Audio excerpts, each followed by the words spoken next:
One, two, three. Excellent! KC Tribe, offensive line, OLP. And don't touch our quarterback.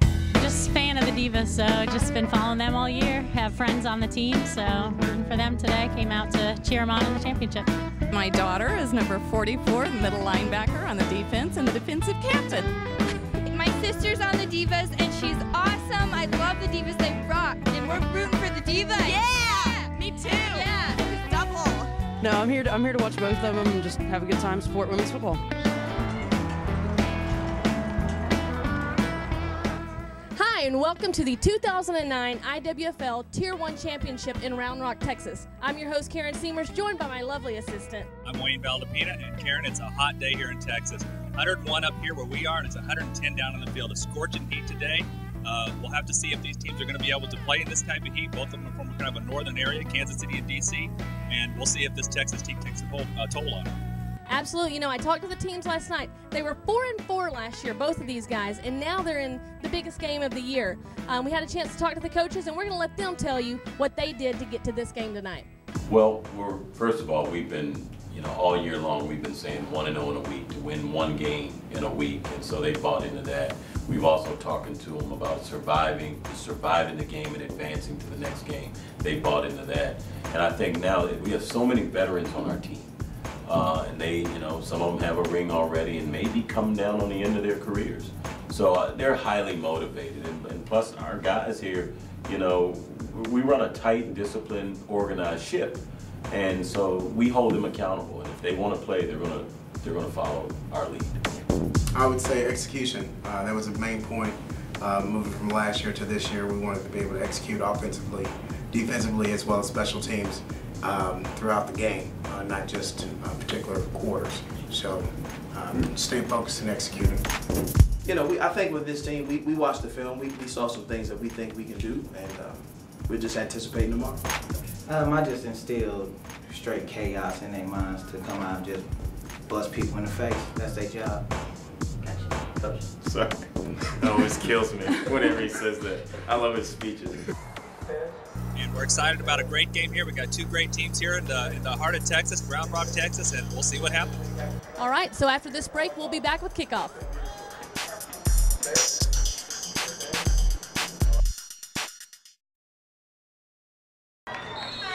And we're about to get things underway. This is Catherine Hemlock kicking off for the Divas. Nice kickoff.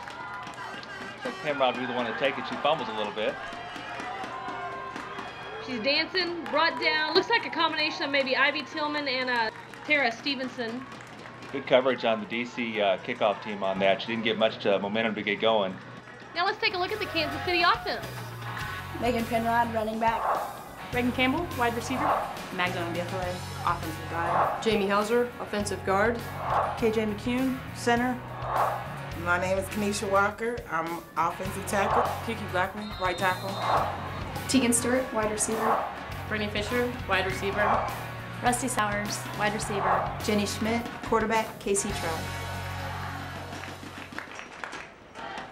Glad we got a chance to check out the Kansas City offense. Those girls have been putting up big yards, big points all season. And they're a young group. They've only been together a couple of years. Have really surprised a lot of teams coming out of the gate this year, and a lot of people are surprised to see them here.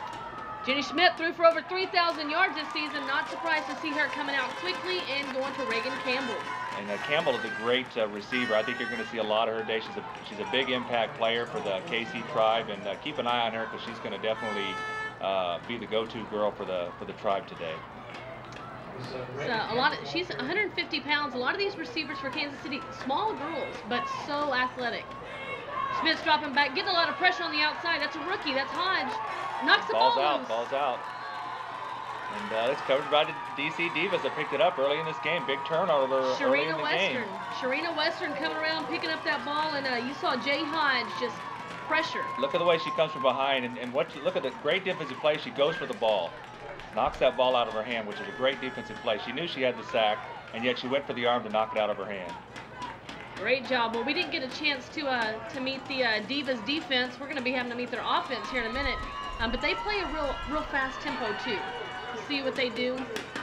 Ball on about the 20-yard line here for the Divas, and she goes up top early. That's Alyssa Hamlin. She's the captain for the team, quarterback, and she comes out firing. She's going to be outdone by the arm of Jenny Schmidt. She has a receiver coming across, looks like a little post route, and unable to connect to get things going. I can't imagine the nerves. You know, you come right out of the gate throwing the ball. You know it's going to show up early here, and we'll see it.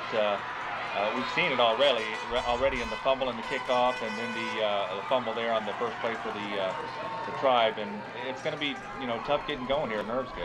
That's Okima Pickett. She'll be running the ball a lot for the Divas, and that time not a lot of success. Loses 4 yards on the play.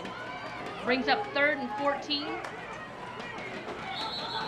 And you knew Hamlin. You knew that they were going to go to the air. You don't have a lot of plays on the ground to pick up 14 yards. Getting a little over anxious. False start. False start. Little, like I said, nerves are coming into play here. People are jumping a little jumpy here. Oh, two players on the left side. Left tackle, left guard, getting a little antsy. Now it's 3rd and 19, and you have even less plays for 3rd and 19, Wayne. Right. You've got a long way to go for a first down, but you want to keep it within the range of that field goal, though. So you want to get a few yards here, but first down would be great. 4 receivers. She drops back. She's looking left. She's going deep. Jump ball, and that is incomplete. Nice knockdown there by the KC Tribe defender. Let's meet that offense. Okima Pickett, running back. Stevie, wide receiver. Tara Kalal, wide receiver. Shara McNeil, wide receiver. Nikki Williams, wide receiver. Allison Hamlin, quarterback, DC Divas.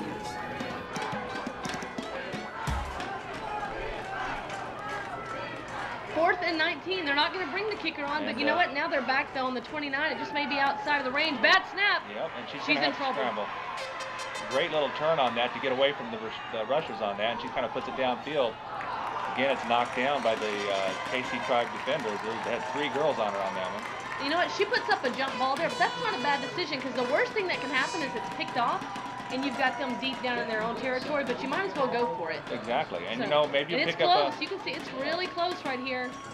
Penrod getting in a little short, but plays like a big stud. Let's meet the rest of them. Ivy Tillman, linebacker. Jacob McNair, linebacker. Allison Fisher, defensive back. Sharina Western, defensive end. Jay Hodge, defensive end. Hi, I'm Tessa Nelson, defensive tackle. Alyssa Bergoglio, linebacker. LaBelle Hillgrove, defensive tackle. Catherine Hemlock, defensive back. Amanda Clemens, defensive back. Vicky Lucas, defensive back, DC Divas. It's hard to meet the players on the field right now because they're both running such a hurry-up offense. Oh, the ball's loose. Yeah, DC is putting some pressure up the middle there. Linebackers came up in a blitz package, and I think she put a little pressure on the center as well as the quarterback. Wow, a little sloppy here for the best 2 teams in the league, but I mean you can chalk that up to nerves. These two teams are good teams. So Jamie Hauser covering that loose ball up. Smith's directing traffic. 3 receivers to the wide side of the field. Back in the shotgun here. Spread offense going on. She likes to throw out of that shotgun. I'll be surprised if we see her up under center much.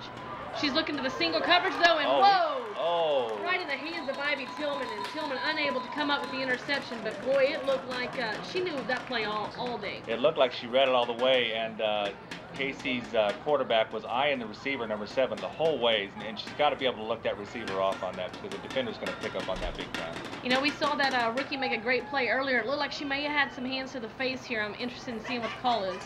Got a personal foul. Yep. I think you can see it here too. It's on the end closest to us. This will be Hodge.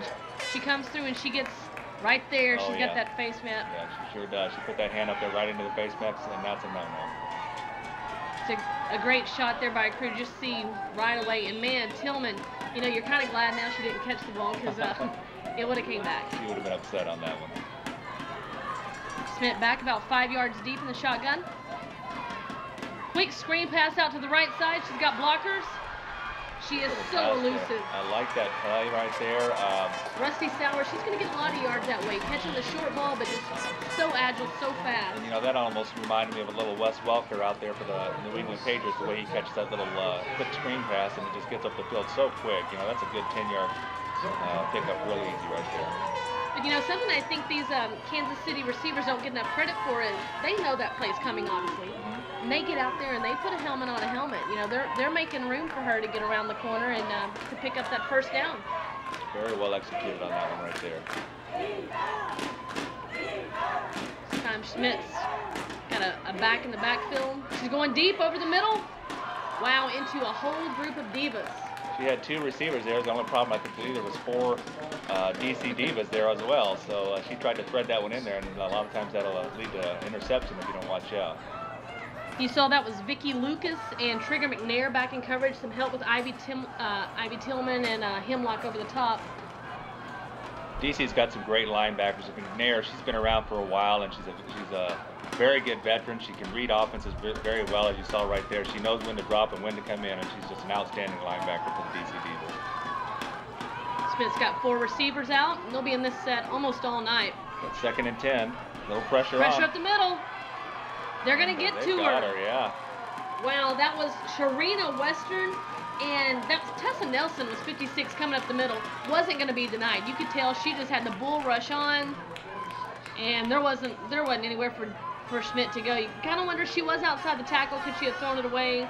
But that's a huge play for the Divas defense. You know the linemen that are coming in, the linebackers and the linemen, when they come in, they've got their hands up. They're not only looking for the sack, but they're looking to knock down that ball. It's 3rd and 25 now. 5 receivers on the field. She's going to go back to this 4 set and bring Penrod back beside her. You have to expect maybe a screenplay here to the left side. They've got the blocker set up. A little motion going on. And it's going to look like it's going to be a little, well, look like a handoff, but she faked it. Little pass over the middle. She's got her. 14 again, Campbell. She had Tegan Stewart coming across, and the Divas linebackers bit on it. Opened up Campbell right at the seam. Campbell is, like I said, she's just an outstanding possession receiver. She can get to that little dead zone in the backfield of the defense. She gets to that dead zone, and she's just able to sit there, and the quarterback is easily passing the ball to her. 4th and 14 now. See some diamonds in the stands. Got a whole lot of teams here for this huge weekend. It's a fantastic weekend. You have Tier 2 championship this morning. Congratulations to the Wisconsin Warriors on a great game. And you know, we're really excited. Tomorrow morning we've got the All-Star game, and we'll have the best of the best out here playing for the IWFL, and it's really going to be exciting to see some of these girls get out here and just put it all on the field in that All-Star mode. Nice punch. She had some help there, and I think that this might be Kansas City's ball. It was not fielded cleanly. And you know what? The last person, yes, it is. Kansas City, and another big break here early in the game. We'll see which team can do. It looks like the team that's going to be able to take advantage of these breaks is the team that's going to go on top. You see, it was Megan Penrod down the field fast, waiting, and she tips the ball. And when she tips the ball, that's Hemlock tipping the ball. It goes overhead, great bounce, and Kansas City has a chance now to make something happen. And it's so hard because the Divas defense had pushed them back, got them into a 3rd and 25 situation, even though Campbell had a big play, still 4th and 14. And now with the sloppy handling of special teams, which is really one of the things I think that the Divas, you know, they hang their hat on. They have good special teams play. They've won games that way, especially in the playoffs. You know, the special teams have really come through for them. Yeah, huge play in the conference championship to get here. We'll talk about more of that later. Quick pass outside to Penrod, and Smith's ball a little bit high. It is ruled an incomplete pass. Now, I like that defender right there. That's a side pass, and if that receiver is behind that quarterback, that's a live ball. And DC Diva defensive back was smart to pick that up, because you just never know how that ref's going to call that play. They've got great field position right now, and they can put a lot of pressure on this DC Divas defense if they can just put a score right here early in the game. You see 5 receivers set up out to the left. Looking again, they missed the screen just last play to the left. You got to wonder if they're coming back to it again. 2nd and 10. Looks like the Divas are coming. And they are. They're bringing the linebackers. Quick pass outside to Sowers, and no good. Kind of let her a little much on that. Looked like the DC number 21. That's Vicki Lucas. She came up really good on that. Put a little pressure on that receiver there, and she was unable to come up with the ball. So that was good defensive play. Lucas, one of the captains on this team, her and Tillman You know, I saw him in pregame just really getting after it. Even in the player meeting last night when they were introducing themselves to the camera, just really trying to keep, you know, it's a tight ship, you know, and they help lead. 3rd and 10 now for Kansas City. They're on about the 25-yard line. An end around fake to the back, pin right up the middle, little pop right up the center, and she's brought down finally by number 31, Amy Zhuang for the Divas. A little short of the first down, so we'll see what the decision will be here, whether they're going to try a field goal or they're going to go for it. It's 4th and 6, and you're in that place. I mean, this is a tough field goal, and if you miss it, you're giving them the ball back with pretty good field position. So really, if you go for it on 4th down, you're actually giving them the ball back in better field position because you don't lose the yards for the spot. You got to have a lot of faith in your kicker in a position like this. She's going to go deep. She's going for it all. She's got a receiver open. Oh, in and out of the hands of Sowers. That's pretty good coverage there by Hemlock. Yeah, I believe she had a good chance to catch that.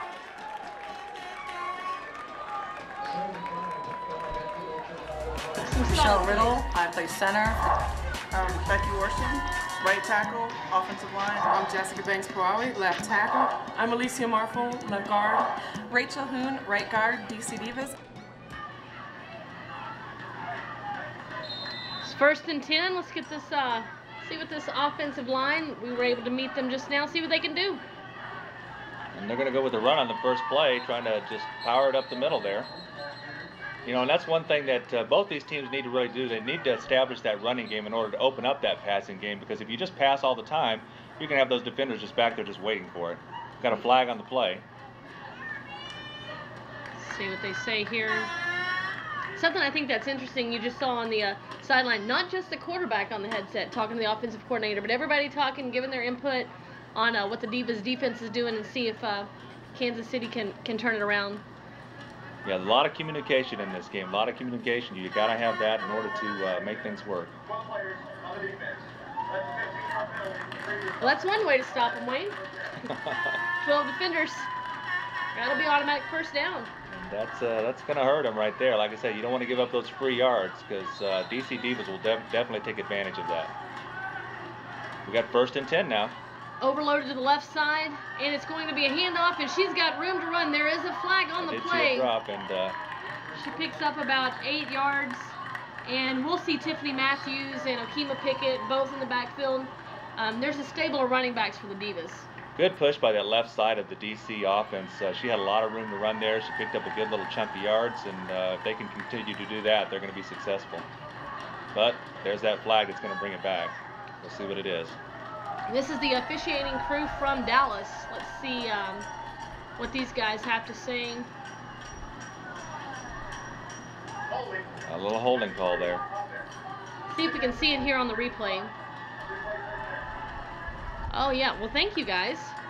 See, just has that arm on the outside. Yeah. It's a little freeze frame there, and had the arm on the outside, holds it. You know that's kind of not fair because you really need to see it kind of in context. Yeah, she probably really didn't need to hold that girl. She was already, I think, out of the play, and you know that's one thing that'll kill you. Little trickery, give the ball to Stevie, and she's brought down by a big, tall Tegan Stewart. Stewart made a good play of not getting suckered in on that and drove her inside so her other players could help her out. She made a great little tackle, open field tackle on that. Their media guide says 5'5", 125. I beg to differ. I'd like to get out a measuring tape and a scale because these Kansas City girls, they're small, but you know what? They play big. They have a lot of desire and just very motivated in this league this year. They're just unbelievably. Loss of 9 yards. She's looking deep. She's got somebody down the left side, and oh wow, she underthrows the ball. Megan Penrod, strong safety. Reagan Campbell, linebacker. Magdalena Beverly, defensive end. Mindy White, linebacker. Tamara Bland, defensive tackle. Kanisha Walker, and I'm defensive lineman. Kiki Blackman, defensive tackle. Tegan Stewart, corner. Angela Mabry, D-back. Rusty Sowers, free safety. Lane Annenson, middle linebacker. Casey Tribe. So Wayne, I'd forgotten we hadn't even introduced we've been so far into this game, they're playing so fast, hadn't even introduced them. Very quick game here, really is. A lot of pressure on here. Good. Oh, just out of her hands. Great play. Oh, great play by number 20 there. That's Rusty Sowers. You know, she's doing it all over the place. She's already been an impact on this defense right here, making a great play on this. And then Preston Hamlin's able to get outside, and she's got Stevie there. And oh, Stevie did a fantastic job just to try to keep her toes in bounds. She's worried about catching the ball and coming down in bounds, and Sowers just able to go straight for the ball and knock it away. Great play on her just to smack that ball away. She was watching it the whole way. She timed it perfectly. A lot of defenders could make a mistake and do the pass interference on that, but she timed it perfect. 4th and 19. This is several times now that we've seen the offenses for these teams losing yards. And we're going to get a field on this. That's Penrod again, brought down again by Stevie. Great coverage for the DC Divas on their kickoff and their punt teams. They're really getting down there, and they're able to contain these runners for the KC Tribe, doing an outstanding job on the special teams. You know, and Coach Howard, he emphasizes special teams. Told me they spend 25% of their practice time on special teams, and if you watch the tapes on the Divas this year, they're scoring on special teams or they're making a huge play, with whether it's a block, but every game you can really tell the dedication they put into special teams pays off. Has a huge impact on the game. If you've got a good team that's going to execute, you can definitely change a game on your special teams. And I'd love to talk about what they did, you know, last week in Boston, and we will get to that later. Just that's how they're here. Definitely special teams is how they're here. That Smith just a little bit off target that time, trying to get the ball out to Brittany Fisher. She's well covered on the play. A little out on that, trying to just get something quick and short, get some yardage down the field. They're on about the 43-yard line. And you'll see that a lot from Kansas City. You know, a lot of their plays, even though Schmidt has 3,000 yards, a lot of these dink and dunk passes outside of the old run and shoot offense, even though it's in this spread formation, let your backs, let your receivers make plays, pick up the yards. I haven't seen a lot of running by the KC Tribe, but they're definitely out there to pass the ball. And they're going to call you on that. There's a run. There you go. You get the ball. Nice push up the middle there, and that's Larisha Graves. And, you know, she's strong. When she runs, and like you said, she doesn't get a chance to run much. When she runs hard. There is a flag. McNair met her right in the middle as she got a couple yards up the middle. McNair just a nice little hit on her. And offsides is going to give them another chance to play that down again. See Coach Davis there, furious. It's hard to tell at this point, furious with the player or furious with the call. Let's see it. And you know, I imagine the coach is just as nervous as the players are on games like this, I'm sure. Wow, I don't think Coach Davis is upset with his player. Watch this.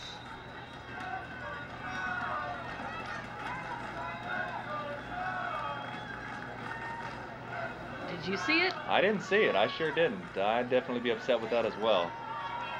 She's just off the ball. Hodge off the ball so fast. She was watching that. Very, very good timing on that jump. Smith fakes the screen out to the left. Again, being chased by Hodge, but I think we're going to have a hold there in the middle. Yeah, there's a flag, and it definitely looked like there was a hold right there in the middle of the play. DC is getting a good push on the quarterback there. Yeah, they're definitely putting some pressure on Smith to get rid of that ball quicker. And she's not going to have a lot of time back there. She's going to need to rely on those little short passes, it looks like. And that was a hold. Trigger McNair is just flying through on the linebacker blitz right up the middle. And really, you have no choice unless you just want to see your quarterback get annihilated. And Smith, she's very agile. She's able to scramble. She does a lot with what she does as far as running. She can create plays by the way she scrambles, and a lot of times she can make things happen out of that.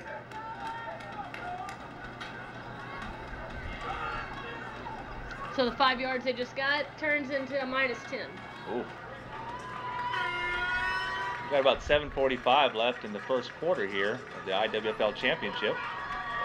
Wayne, I'm not going to lie to you, I'm a little surprised. I really thought that this would be a high-scoring game, and I know we're only halfway into the first quarter, but I think I expected somebody to cross the goal line by now. I did too, I really did, and the mistakes that have been made, both teams have been in really good field position and had that chance to score, but they just have not been able to capitalize on the other person's mistakes. Smith, high snap, but she's got it. She's got time again, being pursued by Hodge. And looks like she was going for Sowers, who falls down. Just got her feet tangled up. The KC offensive line has got to give her some time to throw. It seems like most of the time she's been throwing tonight, she's been on the run. So if you can give her time, she's going to hit her receivers. And here we go. There's a penalty going the other way, and this is going to be a first down unless I saw the call wrong. Counting off, looks like about Holding penalty. There you Defensive go. holding, yeah. And that may have been why Sowers hit the floor. The automatic first down, though, is the big deal. It wasn't necessarily where the penalty occurred. It's the fact that Kansas City gets a new set of downs. A whole new set of downs now. So they got 4 downs to get down here. Let's see what they can do. About midfield, so they need to push it over into the DC Divas side and get some good field position. Field position is such a key to this game. If you can keep it on the other side of that 50-yard marker, you're good to go. And this one's designed for Schmidt to run the ball. I said earlier that you know, she's elusive, she can get out of trouble, and sometimes, you know what, she can just tuck the ball and run. And she's brought down there after a pretty nice pickup. She's finally tackled by Drea Major. That keeps that DC defense very honest as far as watching her, because she can scramble, she can run, so you almost have to put a linebacker spying her as she's back there. Same formation, this time giving it to Graves and letting her bulldoze ahead. It's like McNair with the tackle, Sharina Western with the tackle, actually. I like that push she got there. She got about 5 or 6 yards. Very nice run. You can see now the tempo is starting to change. Kansas City's starting to move the ball, and they're right back and they're ready to snap the ball again. They do this where they come up, they get ready to snap the ball, and then they look over to the sideline. Coach calls a play. A lot of time there to throw. She's going deep. She's got a receiver. Oh, wow. She just barely puts it out of reach there of Tegan Stewart. That was, she was wide open down the sideline. She easily could have hit that and possibly scored. There was 2 receivers there. She had a good chance of putting it in the end zone on that. Yeah, 2 receivers, 1 defensive back, and that... Yes, that's a good combination for the offense. Yeah, if you're an offensive player, that's the way you like it. This time giving it to Graves, who cuts back into the blitz that time, which if you can spring that, you can be gone. But Trigger McNair able to bring her down after a short gain on the play. We got second and looks like 3rd and 9 now for the KC Tribe. About 16 left in the first quarter. They're moving the ball. They're pushing it down there, so they are getting that field position advantage. You know, when you go 1st and 10 and you try to go on the deep pass and you miss it, come up with 2nd and 10, and like then we saw McNair with a big stop. You know, she runs into a blitz, and then you're in, you know, 3rd and long situation. This is a huge down for Kansas City right now. If they could capitalize on this, that'd be great momentum for them. Oh. Like somebody might have jumped there on the DC side. I saw one of the Tribe offensive linemen go flying back. That was the center, and you know, it's kind of a bad place to be. Yes, she's very vulnerable in that spot. And that is not on her. That is going to go against the Divas. Coach McCauley right there, you can see he's just thrilled with that call. So, you know, that opens yourself up to a lot more plays, 3rd and 5 versus 3rd and 9. So we'll see what they got here. Yeah, 3rd and 4 actually. 3rd and 4, yeah. And you know, that's right where this Kansas City offense is, because again, Dinkin and Duncan, you get the ball out, and if you see how far back the D-backs are and the receivers, should be easy to pick up 4 yards if you just hit the receiver with a D-back who's 10 yards off. Short pass is what KC does, and we'll see if they do it here. She's looking for the play. Smith's checking on the play, making a change the line. And that's There's that short pass. We saw that defensive back 10 yards deep, and of course Tegan Stewart's going to take advantage of that. Nice little run there by Stewart. You see the way she was juking and jiving, and she made a lot of things happen there. Great little run. She got additional yardage beyond the first down marker. Fine play by Stewart. See the way she's juking and jiving. Elusive. Very good. She's got to be careful carrying that ball, though. Tuck that thing in there. Have Stevenson and Hemlock bring her down, but now we're giving giving another dose of Larisha Graves, and Trigger McNair bringing her down with a little bit of help. But you know, when you're used to the fast scat backs on the outside, fast receivers on the outside, and then big Graves in the middle, you know, it definitely keeps you honest. You have to play your position, you have to play your spot. You can't oh, bad snap. Oh my goodness! And it like she got it right back. She got it back. That was a lucky one. I was just gonna say Kansas City was showing a very good balance to their offense right now, and then they make the mistake like this, and there's 10 yards back before you know it. You know. You know, you have to be excited to see what happens with Jay Hodge. Just got over her head, it looked like, and luckily, like I said, it went right back to her.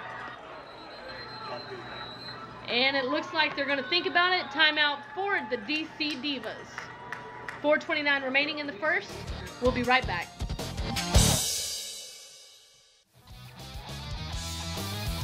Portions of today's broadcast are brought to you by Round Rock, the sports capital of Texas. Wingate by Wyndham, Schlotsky's, and Wag-A-Bag, your neighborhood convenience store. I couldn't watch. I had to turn away. I got to be hard, so I just prayed and let everybody else take care of everything else. That's the game I ran you over, remember? Yeah. We were so excited. I was standing beside her, and she literally knocked me over and then ran over me, and then I come back and she was like, "Did you see it?" No, Asia, I was laying on the floor. So with 3rd and 11, like Coach Howard wanted to talk it over and see if they can stop this momentum like you were talking about. You know, this is first person to score, big momentum shift. Big time. Because, you know, they're both playing under a lot of pressure right now. There's no tomorrow on this game, so they've got to jump out. Somebody's got to jump out ahead here and put some momentum going in their way.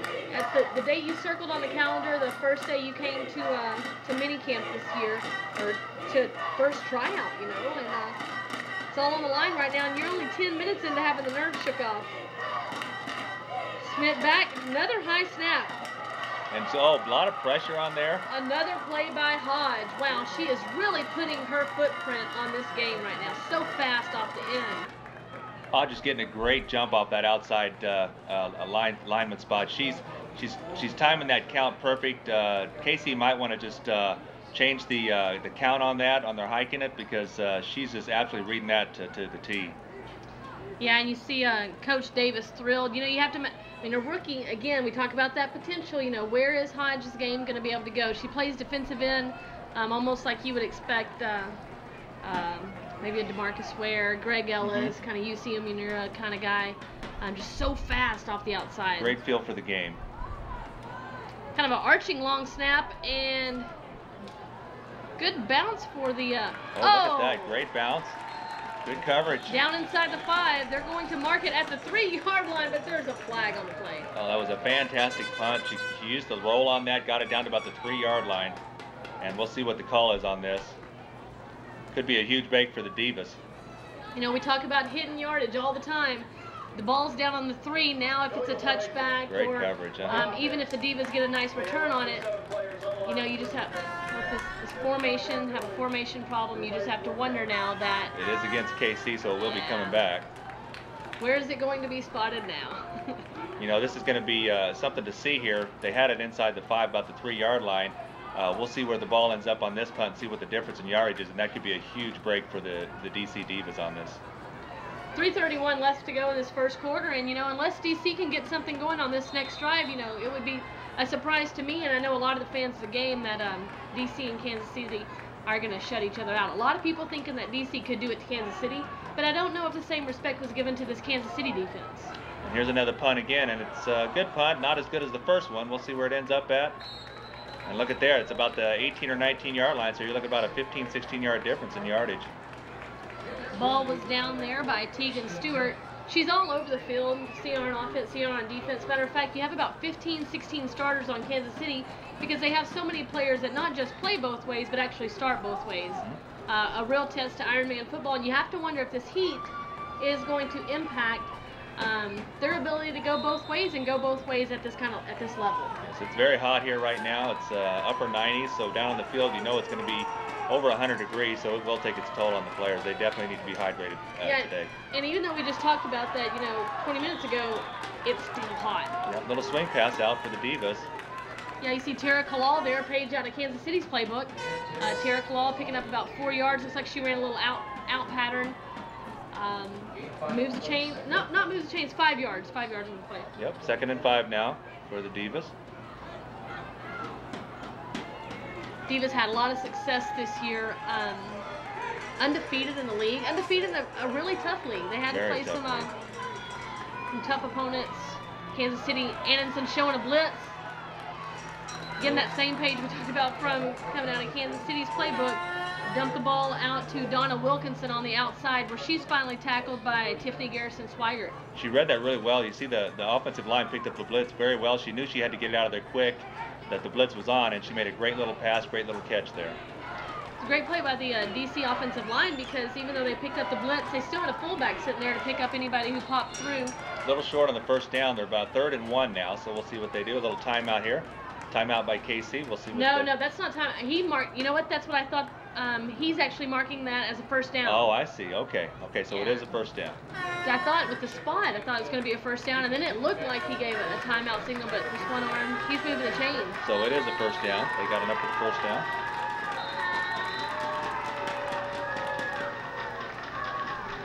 Tight end on the right side for the Divas. People on their feet there in the stands. Very exciting game up to this point. Handoff at Faust up the middle, and Anderson's going to be taken for a ride. Wow, you don't see that very often. She is such a tough player, but she's pulled forward. LaShawn Faust, you know, gives her a little piggyback ride for a minute. She showed the strength in her lower body. She was actually carrying people down there as they hit her, and that's always a good sign for a running back, is when you can have one or two defenders on your back and carry them for a couple yards. Great lower body strength by the running back.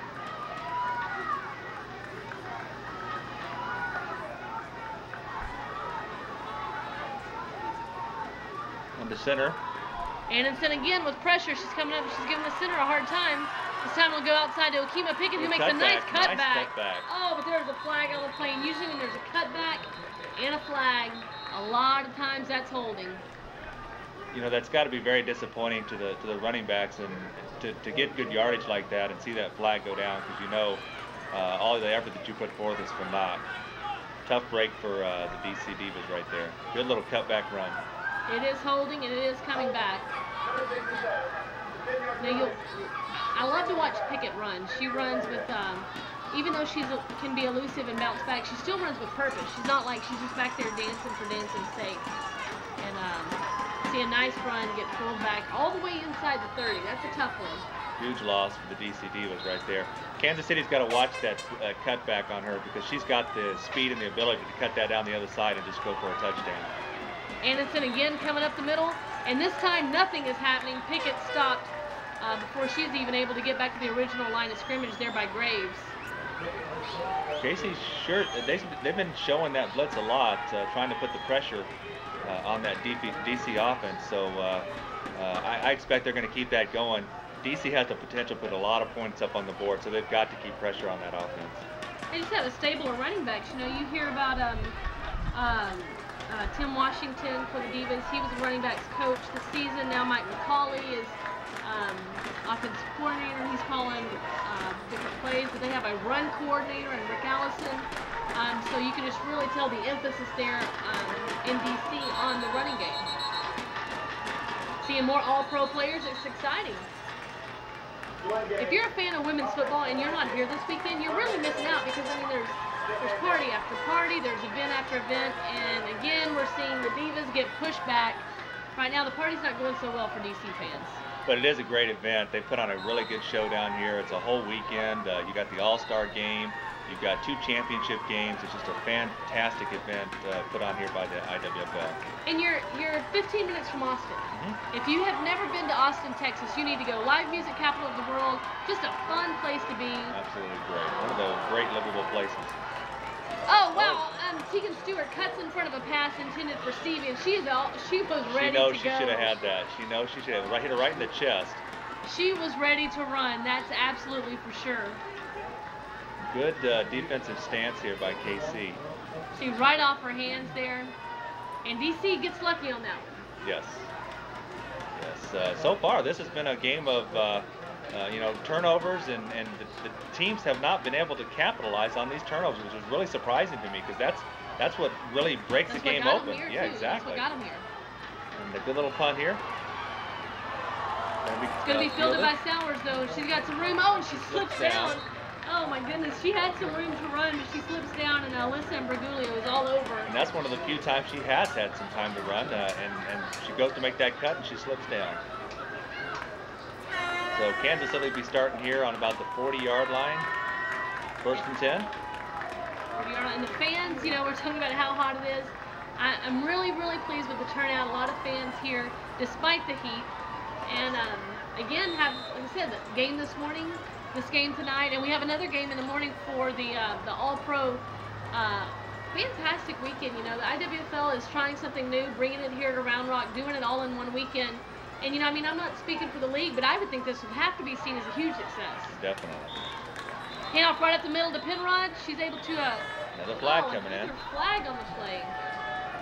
Thought she was going to be able to squeeze there in between, but she was met by a lot of the linemen in LaBelle Hillgrove, Trigger McNair.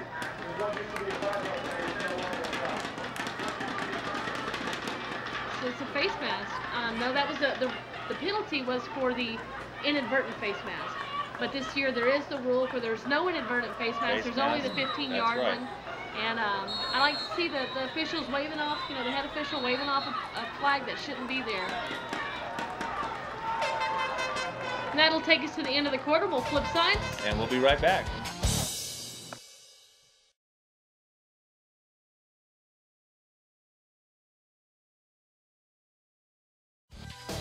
Receivers, KC Tribe, air it out. Kansas City ready to get going right now. She's been looking left. Now she's going down the middle. She had a receiver breaking into the seam. Let her just a little bit too much there. Defense was on her, but she almost got that. And you saw Hemlock there playing over the top. Smith pumps left, lets it go right up the seam. Let her just a little bit too much. Too far. That's Rusty Sowers, unable to make the catch. Schmidt had a lot of time on that play, and that's what she needs. If she can get that time, she can make something happen. They just have to give her that time as far as the offensive line goes. Yeah, and I'm not sure what I think about this. You see it a lot in college, a lot in high school now, where they get up, they get in the formation, and they look over to the coaches. And the coaches read the defense because, I kind of like to see the quarterback reading the defense herself, but I understand. Again, she goes up top, and had her open. She just overthrew her, yeah. She absolutely had Campbell there. Again, if you can get Campbell the ball, she's got great hands. If you get it in her vicinity, she's going to be able to catch it. She's just one of those outstanding possession receivers, like I said.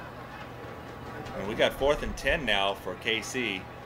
Looks like they're going to punt. Yeah, unable to move that ball at this point, which would have given them great field position, but they just have not been able to move on this Washington defense. And you keep mentioning this field position because Kansas City is getting into good field position, just unable to get points on the board.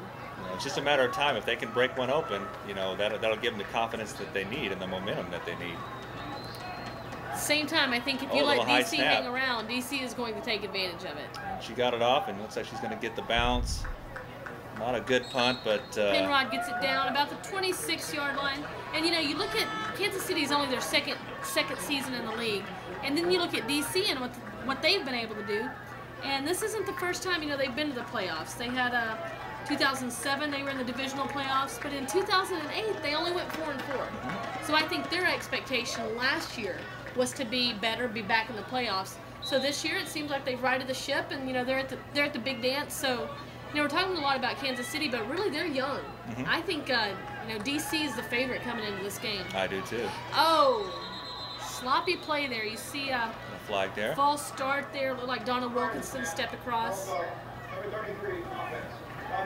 They just keep digging a hole for themselves, and I think DC, yeah, they have this talent, but man, you just see flag after flag. Let's take a look at that here. She steps. Oh, definitely, yeah. She was stepping off, a little anxious to go there. Trying to seal that block. Unbelievable, Shaking their heads over there on the DC side. See the owner for the Divas. Exciting weekend. He's excited to be here. Oh, nice little hole block there. On the left side. Good run there by the DC running back, 34. That's Tiffany Matthews. We saw Tiffany Matthews a little bit in the first quarter. Most of the duties going there to pick it. They have a lot of talent back there, though. They can mix it up, try something new. She made a great little run there. One thing about a running back is once you hit that hole, you got to show that burst of speed. If she could have just shown a little bit more speed there, she could have got by that linebacker and made it a huge gain. I think something that doesn't get mentioned near enough was the block by the fullback. You saw Faust come out and stood Mindy White up, and a good linebacker, and she just stopped her. And you see her there again, Faust on White, but Penrod able to come through with all about, 15 pounds of her. Flag came in there at the end of the play. Looked like we had a late hit there. One of the Divas offensive linemen, looks like she just comes over after the play is over and puts a pop on one of the tribe members and it was a good tackle by Penrod. She got low on that, able to grab her legs and just kind of drive her over and into the ground, which is a great little tackle. Good skill on her tackles there. See what the call is. We got a personal foul. Yeah, it's going to be the late hit. Right. See if we can't see it here on the replay. puts them in bad field position. 3rd and 20 now. You see, I think you'll see it. It'll be right above the tackle. Look how Penrod gets low there. She gets a hold of her legs, so she knows she's not going to get going. So the play is over, and then, boop, hitting that. I mean, I wouldn't really call that a White had already, like, personal foul. Looks like her momentum kind of took her into it, but, you know, the referee sees it closer than us. But I think she could have stopped. But you know what? That's okay. Yeah. But they're down on about the 15-yard now. They've been pushed back about the 15-yard line due to the penalty. Oh, wow. A little sloppy there, too. Coming over the middle. Oh, goodness. And that's right off the hands there of Campbell. He had one receiver going into 4 of the Tribe. But, in all honesty, there was some pressure. She had to get rid of the ball. They had max protect here.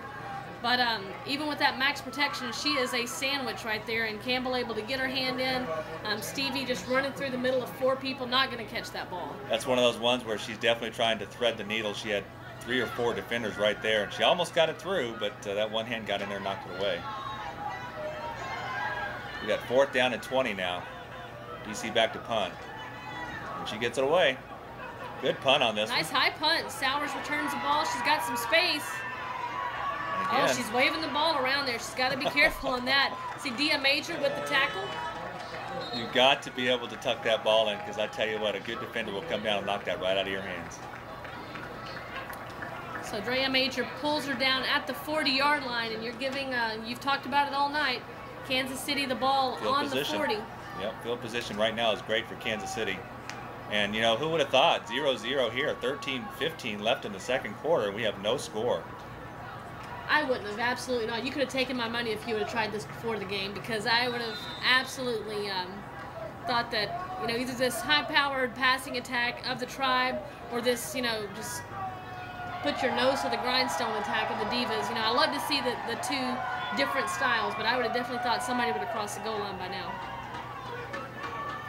Jenny looks left. She's got Sowers, who's wrapped up immediately by Tillman. I love to watch Ivy Tillman play. Absolutely love to watch her play. She gets after it. She will get everything she can out of that play. Defenders came up and covered a good little high pass there by Schmidt, but Sowers tried to make everything she could out of it. Looks like she lost a couple yards. She's going to lose a couple yards on that, yeah. She tried to make the best of it. We got 2nd and 12 now for KC. And the clock's moving.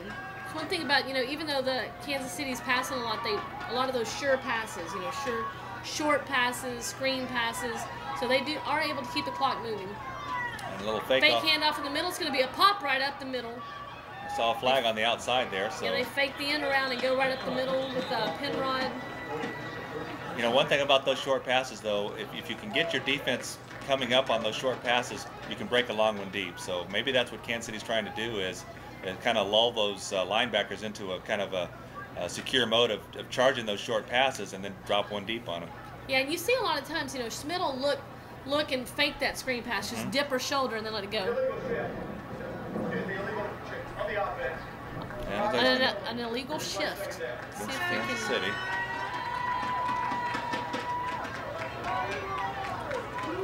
It seems like both teams are really shooting themselves in the foot on these penalties. They're just taking themselves out of the good field position that they've got and just unable to keep that momentum going once they get a good drive going. Now you're looking at 2nd and 17. Now this is a unique situation, a unique formation here for Kansas City.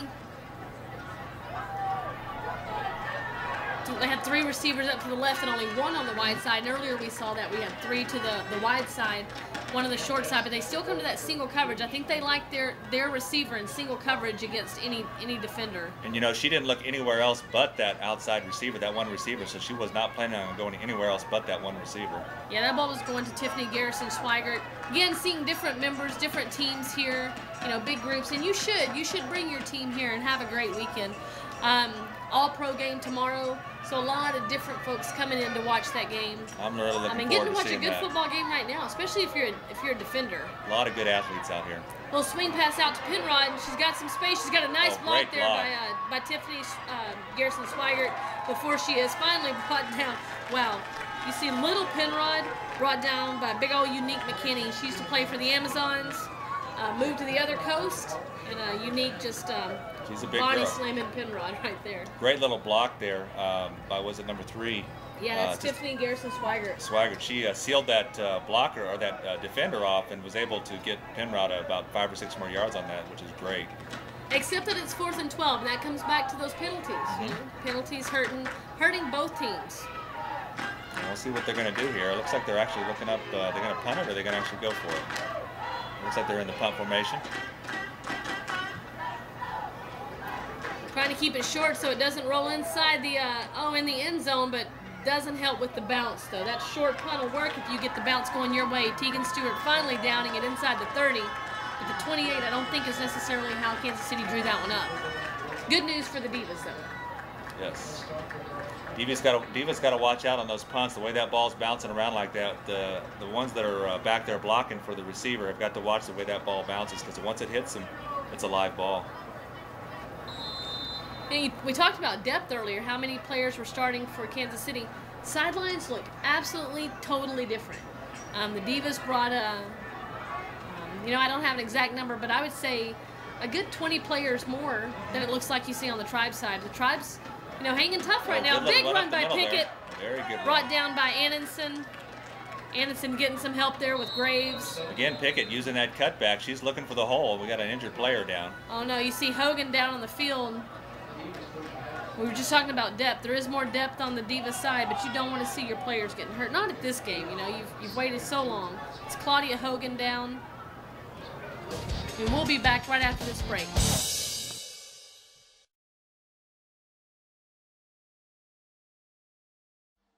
Well, I think that overall we put a good game plan in place.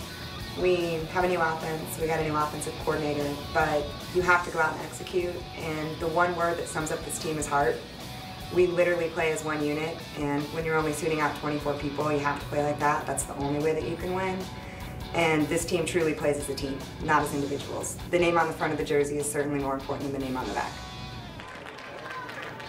It's Hogan being helped off the field. And she's a veteran here for this DC Diva team. She's been on the team for about 8 years, so she's been around a while. She knows the game very well, and hopefully she'll be okay. Injury won't be. Looks like she's walking off okay, so hopefully it's not too bad.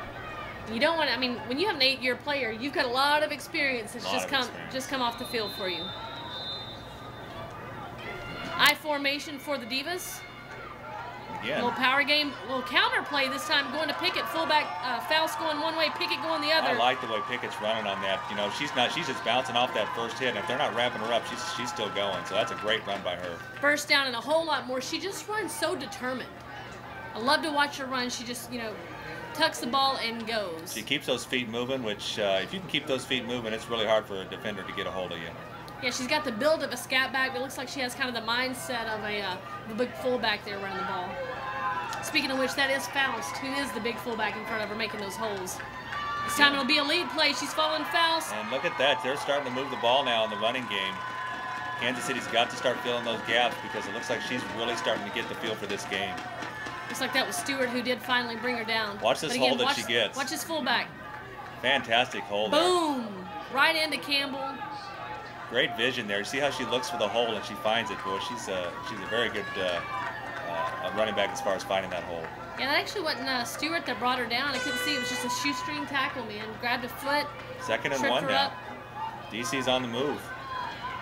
They've moved it into KC territory now. Give the ball to the 46. fullback. Give the ball to the fullback. Nope. Let the fullback block. There you go. And look at her go. Getting fresh legs in there. Number 34. Tiffany Matthews. We talked earlier about how they were going to use Pickett, they were going to use Matthews, but there's a flag on the play, and that is not what you want to see when you're a Divas fan getting some momentum.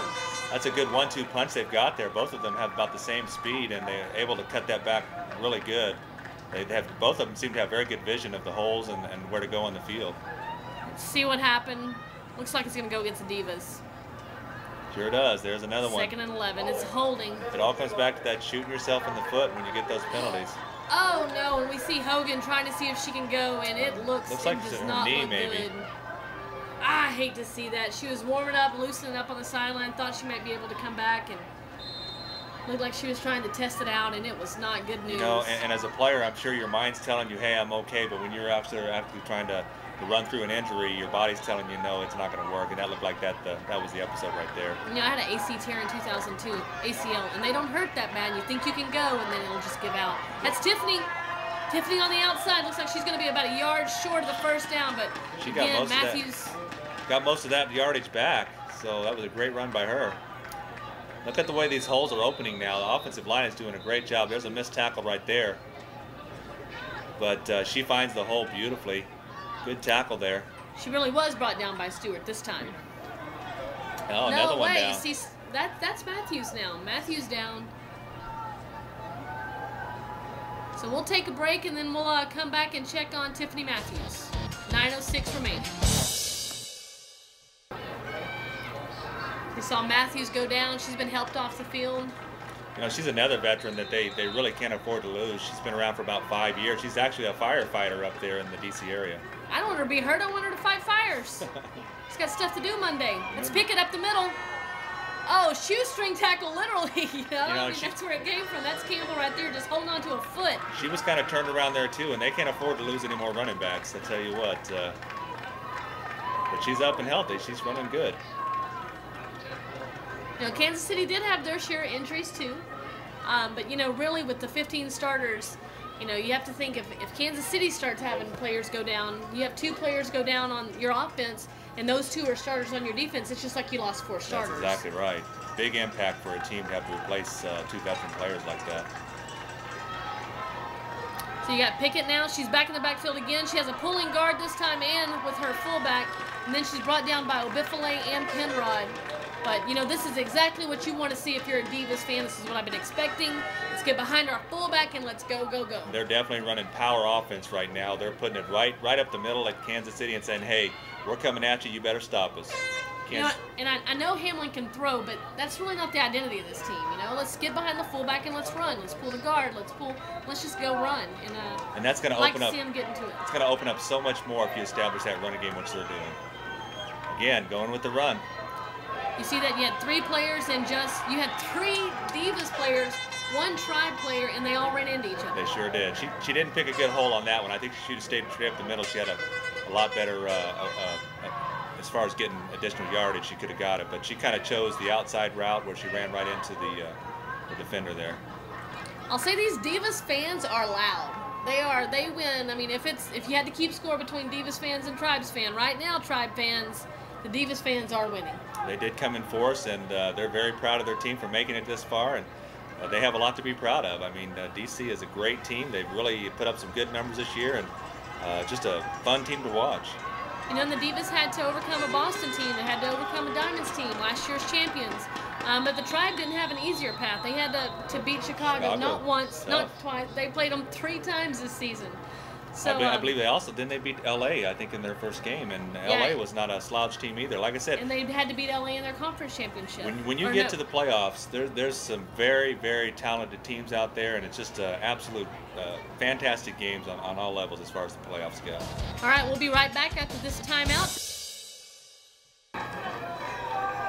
So it's 3rd and 4 with 7:04 going in this half, and I'm still waiting for somebody to score. We got a 0-0 score here in the almost through the second quarter. Keep following my fullback. Oh no, my running back's in front of my fullback. That is not what I wanted from my fullback. She's going out. Oh, nice little pass. She got it. There you go. All right, coach. Good route there. That was a good route. Number 88.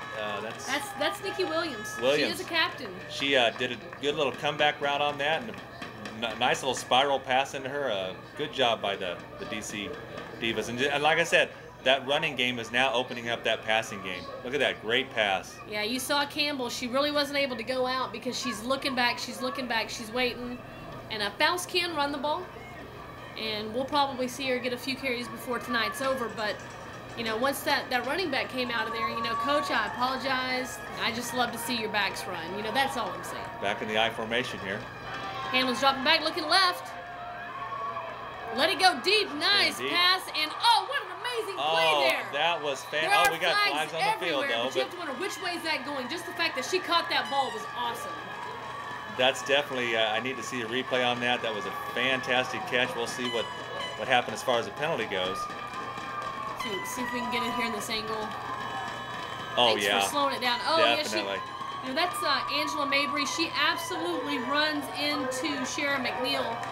doesn't turn back to look at the ball. And that's key for a defender. You have to be able to learn, be able to turn back, see that ball, and make the play, because they're going to call that every time. Yeah, McNeil turns back for the ball and has to slow down, and when she does, Mabry comes right through her, and she's still able to make the catch, and you have to like that, because the catch... She's on a win-win situation there. If she doesn't catch it, she still gets a penalty. So, yeah. You know, fantastic job by her to read that. But we got a 6-0 score now, waiting for the extra point. They do this where everybody lines up and everybody runs over and then see if I we never can get the extra understood why they point. do that, but I guess this is part of the game. Extra points up. Nice kick. It looks like it's good. We got a 7-0 game now. DC Divas first to put something up on the board here. Hamlin to McNeil, and we will be right back.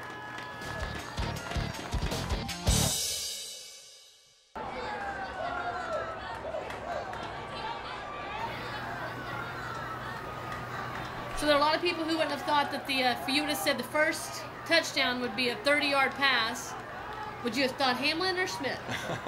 Probably Schmidt, the way she throws the ball, but you know, stranger things have happened. And we'll see if Kansas City can answer back now. They cannot afford to get down by a couple touchdowns here, so we'll see what they can put on the offensive side here. Hemlock with a short kickoff, but it's not fielded cleanly. Oh, that's not good. Penrod does pick it up, and she's going to be brought down. Oh, wow. Look at the Divas. You can just see the momentum has changed. Lucas able to force her down, pushes her back. We'll see where they mark it, but she was pushed all the way back to the 15-yard line. You know, this is where leadership comes into play, and Kansas City has got to have somebody step up and say, hey, look, you know, we're only down a touchdown. Don't let this get to us, because this could be a make or break for them right here. You know, they know they're playing a stingy defense, and the Divas are definitely not known for letting people score at will. I think the DC Divas have just breathed a sigh of relief scoring that first touchdown, because like I said, you want to score that first touchdown, put the other team on the defensive as far as playing catch-up ball. So we got 1st and 10 now here for the KC Tribe, about 6:15 left in the second quarter. Wow, a unique situation there for the line, the way they bunched up on the left side. That's Stewart. And you know what? It worked out for you, Coach. You saw a little bit of a little flag there. Yeah, that's going to be, you know, you can't do that anymore. You can't make the across your throat slash like you've just killed somebody. And I think Alyssa Imbruglia is going to be called for this celebration she does. I think it would be called taunting, and they're going to call that again every time you do that. There's no reason for that. That's definitely going to hurt your team.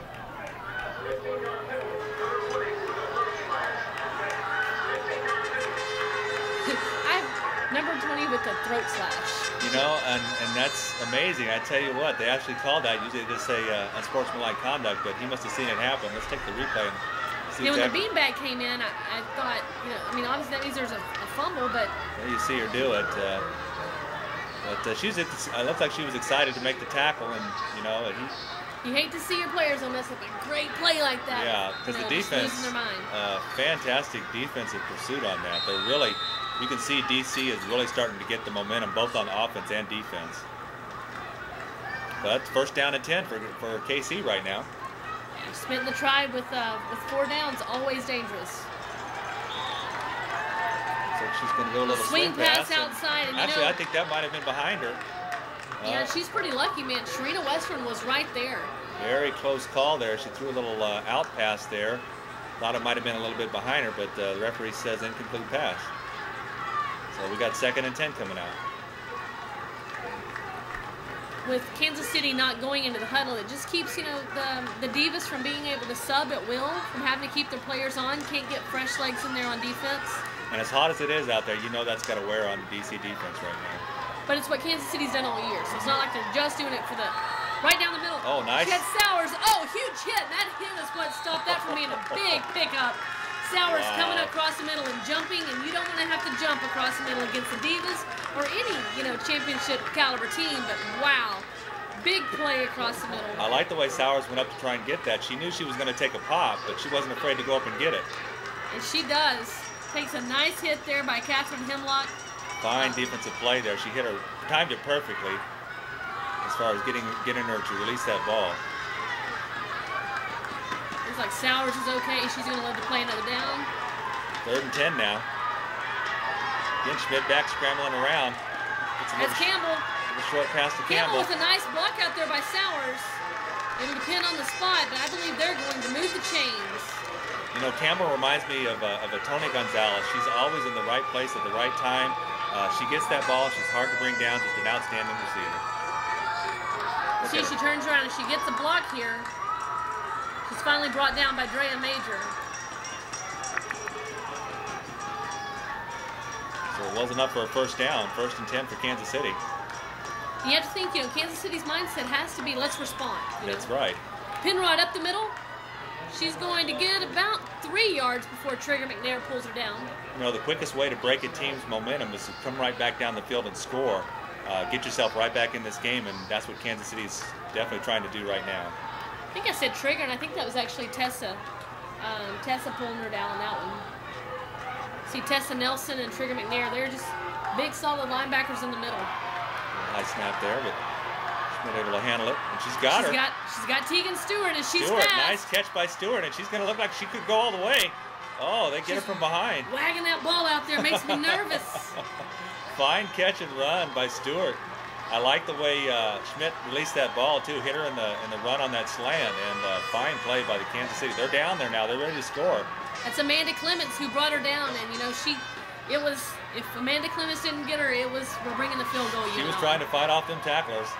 And they come out quick. They take very little time to get this play off. Schmidt is on the run. She's trying to make something out of nothing here. Ivy Tillman had a hold of her. The people that she's making miss right now are pretty good players. And, it's complete. Oh my God, great. She completes that. You know, that's a great. That is Megan Penrod. Fantastic quarterback that can run around like that, make those defenders miss, and create actually some positive yardage out of that. Watch her scramble on this. She fakes the screen. And if you see who she's making miss, though, these guys aren't sloppy tacklers for them. I mean, that's Tillman there. Just an outstanding job. See right there, job that's Amy Zhuang, and that she's looking at. I'm thinking she's throwing the ball away. I didn't even see Penrod until the end. But to have the presence to find that receiver down there and make that completion, I mean, just a fantastic job. That was good for Penrod too. She got on the end and she just made herself available. Kansas City is determined to come back and score on this, and they have to answer because you know. 2nd and 10. Are they not going to give her? She's not going to get credit. Maybe she had a toe on the line. Well, we'll check it out. We'll be right back after this break.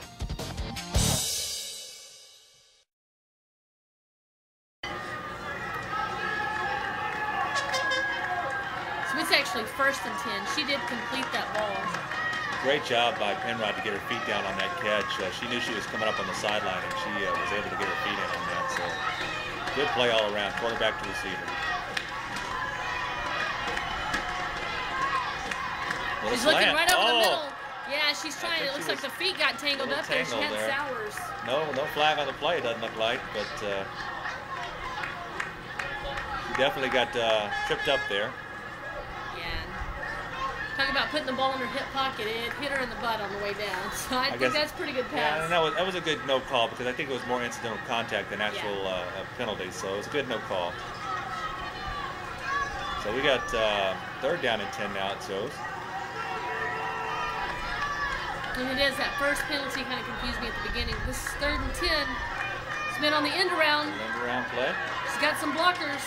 Oh, not enough blockers though. That was a nice job there by number 24 for the Divas, and that's Allison Fisher, who's able to shrug off Campbell and get in and make the tackle. Looks like she lost a few yards there, so they're going to come up on 4th down now.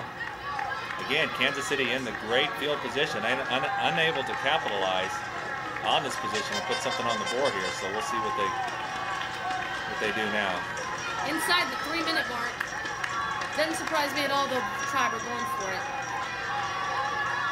4th and 10. They have a lot of confidence in the field goal game. Smith's looking left. She's going deep. Trying to go deep. Off the head of the Divas defender. You know, it looks like there was a misread there. I think the receiver was going inside and Schmidt was looking outside on that. This is a huge flag right here.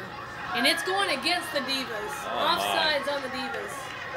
Oh my, that's a tough and you know, break they had there the for the Tribe Divas. stopped. You know, and if Kansas City is able to score on this, it's going to make that penalty is going to be huge. Like I said, if Kansas City can score here and get the momentum back, it's just going to be a turnaround for them. huge penalty by the DC Divas on that. So they get the 4th down over again. Only 5 yards, so they can get a 1st down without scoring.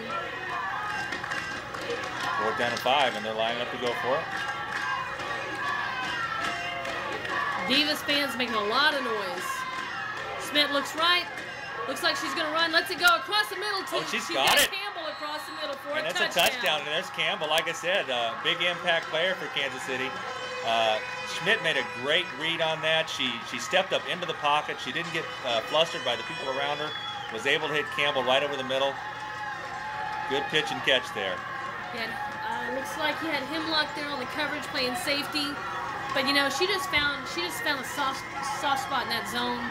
Came right up across the middle, and Kansas City able to come back and score in very little time. 2:35 left in the 2nd quarter before the half, and Kansas City comes back and puts 6 points up on the board.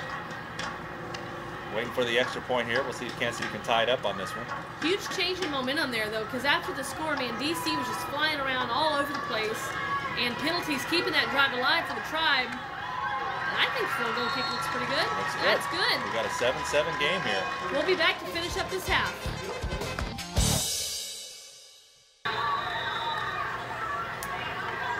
So we'll kick things off here for the remainder of this half.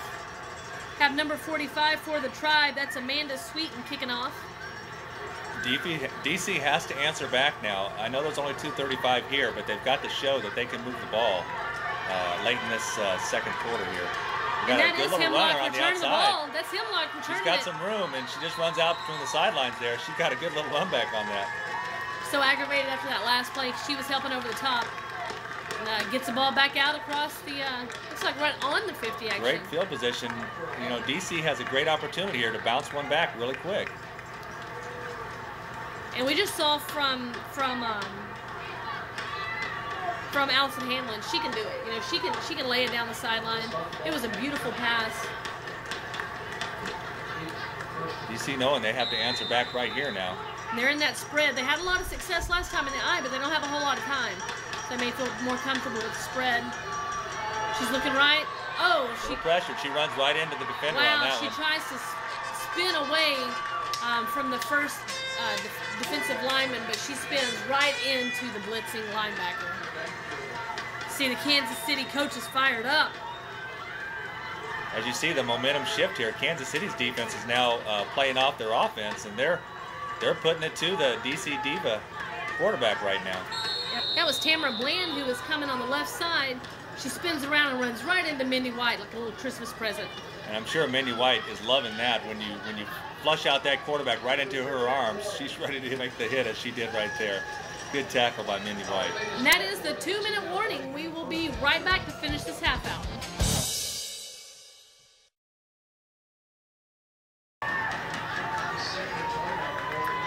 Second and 20, big loss on that last play.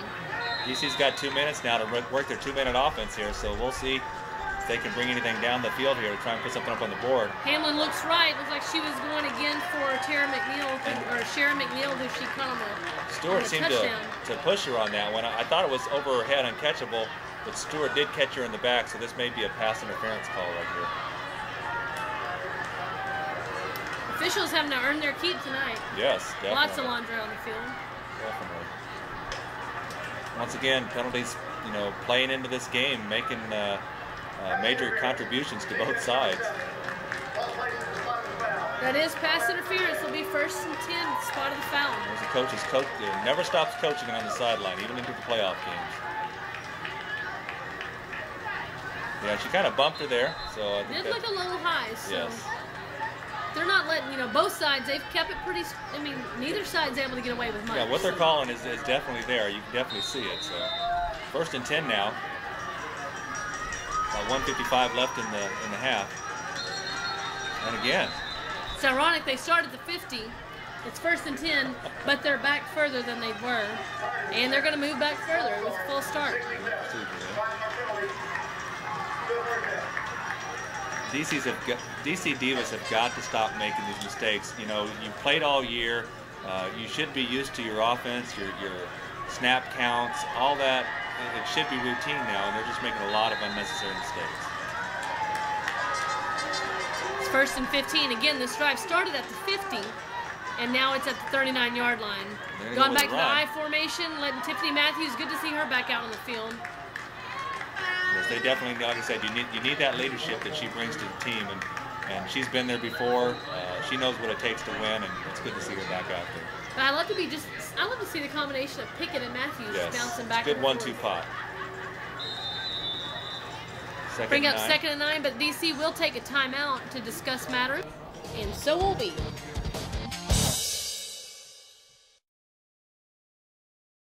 KC tried, DBs. One time. KC tried, DBs. One time. Get them back on the field. I'm sure the DC coach is telling them, you know, not only we need to score here, but stop making those silly mistakes that they're making and making them go backwards. So hopefully he's put some insight, some wisdom into how they can move this ball. Hamlin pump fake. She's going deep down the left side. And this time there is nothing doing. A big pop by Rusty Sowers. You know, the league has gotten a lot tougher on hitting defenseless receivers. Yeah, she's slow to get up. Down. Pretty good hit there. Kansas City, it looks like they're kind of just sitting back there waiting for those long passes now. With 1:35 left, you know DC's got to put it down the field to get some position to try and get a score. So they're just kind of sitting back there and waiting. Dropping into a prevent, not letting anything go deep. We got 3rd and 9 now. You have to wonder right now, though, if they're going to drop into those, you know, 4 quarters at deep coverage, if maybe DC can't get like a 10-yard crossing. Exactly. Exploit that deep coverage and get those ones across the middle. Definitely. And again, she's going to go deep. She did come across the middle, though, and it looked like Stevenson went up with one hand there. Again, back to Stevenson. She's trying to get that ball to her to make something happen. Kansas City with good coverage. And we got 4th and 9 now, and they're going to have to, looks like, get rid of the ball, which is going to give Kansas City a little bit of time to come back. And another penalty. So any thoughts that they might have had of you know, trying to go for it? Of course, at this part of the field, you're not going to do that. Not with 1:30 left. You want to try and pin them back, make them go the length of the field in that minute 30, and take as much time as you can off that clock. Kansas City's going to deny the penalty, so they will force the punter to come on for the Divas with 4th and 9. Important to get a good punt here and pin them deep into their own territory. And it is going to be covered. It's caught in the air there by Sowers, so she's got some room to move. making some room, and she's trying to make something happen. She's put him in good field position out about the 40-yard line. She's brought down at the 40. I'm going to say Alyssa Imbrugulio, even though there was a whole group of people, she did bring Sowers down. See, Sowers catches this one on the run. Having to be careful there not to get that block in the back. Yeah, that was a close one. She makes a good little return there. Gets about 10, 15 yards after a reception. And, you know, they're back out there close to the 50-yard line. About at the 46. They don't have very far to go. 41-yard line. 41. Yeah. But they don't have that far to go. If they can get within field goal range, they could put this game up by 3 points. Stacked receivers on the top. Oh, nice little shovel pass inside to Penrod. She's got room. She's fast. She gets it just short of the 30-yard line. That's the first we've seen of that today. That was run perfect. Good execution on that by Schmidt and Sowers. Excuse me, just short of the 50-yard line. And, you know, they're doing the right thing. You just get these things in chunks, and before you know it, you're down at the 10, 20-yard line. You're able to get that field goal. Clock is moving on Schmidt as she's looking over and trying to communicate with her receivers changed on the play. She's looking deep on the left side. Just out of the hands there. It looks like she's going for Brittany Fisher. Just out of Fisher's hands. That'll bring up 3rd and 3 for Kansas City. You know, what do? Do you run to pick up the first down? Do you throw the little screen? Because you know you're going to keep the clock moving. Maybe you screen and try to get out of bounds. I believe Kansas City has all 3 of their timeouts left, so 44 seconds can go a long ways if you've got your 3 timeouts. You got three wide receivers to the left, 1 to the right. Every time we've seen this before, they've come down to the single receiver. Actually, they have 2 and 2 now. Looks like they're going to talk about it. So will we. Okay, Miss QB, what would you do? Would you run for the first down, or would you go for something more? Do I have Jessica Springer behind me? You have Jessica Springer behind you. Yeah, I'd give the ball to Jessica Springer. Especially with Rachel May, our big fullback, leading for her. Definitely. I'm right there with you on that. I think I'd make that choice too. Yeah, and it's just so unique this year, with the Diamonds in Chicago here last year. And what I'd love to see, though, is that, new people coming out of those conferences. The Diamonds have been on the top for a long time. Detroit was on top for a long time in this league. And, now you're seeing a changing of the guard, some different teams stepping up. And I definitely think that Chicago's and the Detroits and the Diamonds of the world help set the bar. Yes. But now it's really nice to see these other teams coming up, meeting that challenge and raising the bar even higher. Parity is a great thing. It brings out the competition in all of us, and it's only great for the game. You want to see good competition on all the teams at all the levels. Okay, we'll see what they do here. They If got I'm third Kansas three. City, though, I throw it down here where Kansas these three City is receivers are and get out of bounds. They're definitely a passing team, so that's probably what they'll probably do. And she does go back. She's back in the shotgun. Huge rush there by the defensive ends, and you just saw that DC sold out to come and get Schmidt. We got a flag on the play, though. Yeah, DC was not planning on giving her any time to get that ball downfield, and they were coming full board to put as much pressure as they could on her. And I think it makes them jump. Yes. You get excited. When you know they're all coming, you get excited, you get antsy, and I'm going to tell you 3rd and 8 is a significantly different play than 3rd and 3. As a lineman, you definitely want to be able to get there and make your block, and it does make you jumpy. And apparently that's what happened with the Kansas City. It looked like the outside right guard may have jumped on that.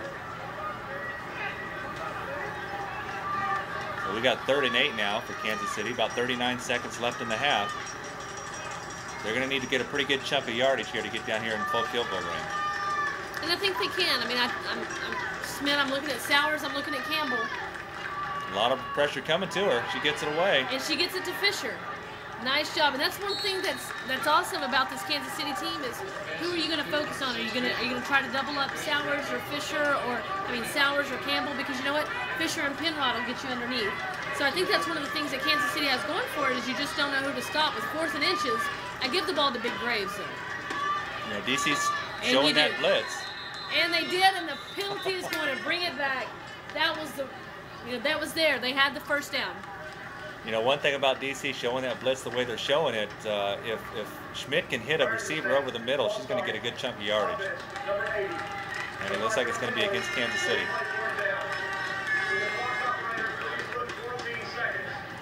So they're going to put the time back on the clock and force the punter to come out for Kansas City.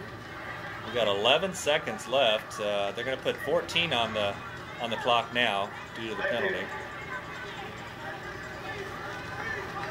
So it will give DC one last chance to try and get something. And this comes down to special teams. DC is known for their special teams, and this could be a big, big break for DC if they can get something going here. Except that Kansas City actually doesn't have to snap the ball here. They can let it run down. Yep, and that's what they're going to do. Smart play, Coach. Very smart. All right, so there it's 7-7 in the first half, and look forward to coming back after halftime because game can't end like this. No. Somebody's got to win. Good defensive game right now. Hopefully next 2 quarters we'll see some offense going.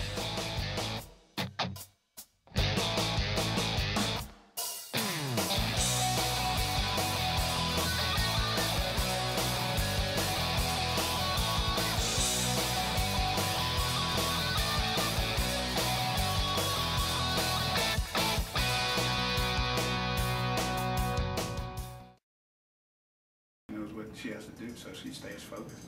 That's really not true. What the truth is that the head coach coached the quarterback last year and prepared her for this. That's really what. So he had nothing to do when he got there. So the table was already set. Yeah, it was already set. No, he's done a great job with Allison. He really has, and it shows on the field too. It does. It shows. Definitely staying in shape since we are a team that's limited in numbers as opposed to other teams. Us staying in shape and being able to keep up with the game, that's helped a lot. I mean, I think that our schedule definitely prepared us, for this game tomorrow. Just because every game we played, even the teams that weren't necessarily the elite in the division, they were still good teams. I mean, they still gave us competition. So we feel like because of the schedule that we had, you know, we're well prepared. According to the online polls, we're the drastic underdog. I think, you know, DC has a history with their program, and, you know, we're Kansas City Tribe. Nobody's heard of us. Nobody believes in what we do besides us, and that's all that really matters. We like that position, though. We've been in that position all year, and it suits us. We like being, you know, as Megan says, it's not the size of the dog in the fight, it's the size of the fight in the dog, so. So now the sun has set, and it's only about 6 degrees cooler, if that. Still a hot one out there, and it's still going to be definitely a factor in this game. Looks like Kansas City, kick. yeah, tried a little squib kick to start the second half here, and DC was able to cover it. Gives them good field position. Got the ball there on the 50-yard line, and, you know, I mean, You don't want to give DC that kind of field position right off the bat because they're going to come out gunning, I guarantee it. at the same time, you think about it this way. You do want the ball, and you would love to get the ball in your hands, and hopefully they're not expecting it. So, you know, I respect the call, but now let's see. You have to have the defense to back up the call. Hamlin under center at the 50-yard line. Kansas City come with a big blitz here. She's handing it to Pickett. And that's where that blitz comes in to hurt you right there. And look at Okima go. She's got fresh legs, brought down finally by Mindy White. And that is a huge play to start the second half off. They had great field position at about the 50-yard line. She picks up about 25 yards right there. Blitz coming in, they read it beautifully, and she's on the loose up the middle. Great run by her. Gets the ball out to the 27-yard line for the Divas. And I'm loving this formation. I'm loving the I formation. You got the tight end to block. Get Faust up the middle. And let Pickett go behind her. And again, she's moving it. That seems to be working, and it did in the first half as well. DC is able to drive that ball up the middle. They're able to run up the middle, and that's something they need to stick with and hopefully open up some of the other game. And that's not what you want to see. I can't tell if it was Kiki Blackman or Tamara Bland who was down, if it was 68 or 98. There we go. That's 68, and you don't want to see Kiki Blackman, who's a starter on both sides of the ball, getting hurt. She's limping off there. It's good to see that she's up walking around, but hopefully she can return because that's going to be a huge loss for Kansas City. You know, you just keep putting that fullback there. You keep Kima Pickett coming up behind it, and you're going to wear down this. You know, we're talking about that these players playing both ways.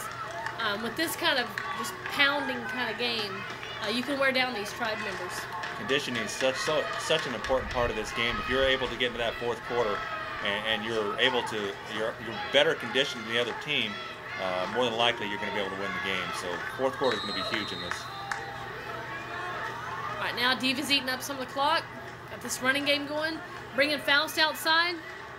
Again, going with that run game. That's working. Up the middle, right off tackle. And they're going to move the chains and get almost, it looks like, just outside of the 10. Going to stop it there on the 12-yard line. And looks like DC has definitely found a game as far as running up the middle. They must have gone there in halftime and said, hey, this is what worked. Let's go back to it. I like it. I like to see it. It's that smash I don't like football. to see that. You got to hope that those are just cramps. Yeah, it looks like she's cramping Kiki up. Blackman can get back in the game. She's stretching out there, so hopefully that's just cramps. We got 1st and 10, and they're going to run it again.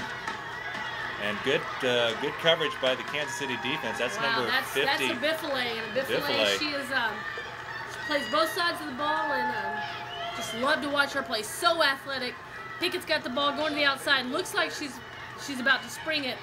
And Magdalena Biffle just right on top of her. Great wrap up and great tackle. She was not going to let her go on that. Now something I'm excited to see is Rachel Pekowski-Bentley is in the game, and she only plays the games after the sun goes down on Saturdays because of her religious beliefs, and the girl can run the ball. She's an outstanding player, and I tell you what, I'm sure they wish they could have her for the whole game. That's Pickett up the left side, up the right side, brought down by Mindy White, but not until she picks up some nice positive yards. I've noticed this DC team, they have some really good running backs, and you know, you can't key on one running back and expect to stop her and stop the DC Divas because they have multiple talent at that position. I believe they said last night in our meetings a stable of running backs. That's always good. You can never have enough running backs. So the ball on the 10-yard line. Got 3rd and 8 for the DC Divas. Under center. Hamlin dropping back. She's letting it go deep down the left side. And again, you see that just jumping one arm kind of thing with the Divas receiver trying to go up and get it at its highest point. And that was Nikki Williams who was unable to bring the ball down. Good play by Stewart on that, getting back there and knocking that ball away. So we'll see the field goal unit come on for the Divas. And you know, if you've got a kicking game, it's essential. If you can get that field goal kicker to be consistent kicking those field goals, you've done a great job with your special teams. And she's got it up. 27-yard attempt is good. And the Divas go up. 3 points on the board, so that puts the pressure back on Kansas City to respond. It's 10-7, and we'll be right back.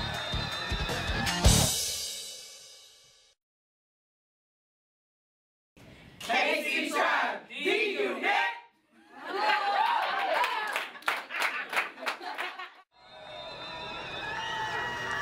And we got the kickoff here by the DC Divas. I like that, the DCs. DCs. Oh, right up the sideline, Penrod's able to get the ball out. I thought she was going to step out of bounds immediately. She's able to squirt through for a few yards, get the ball out across the 35. Kansas City will take over now. And again, they're out here to respond back to DC's score. They're up 10-7. DC's up 10-7. So Kansas City has to respond and keep this game close. I think any team that gets up by 2 scores, the other team's going to have difficulty coming back to win this game. Absolutely. The ball's going to be marked here, looks like the 32-yard line. Smith's back. She's got Penrod on her flank.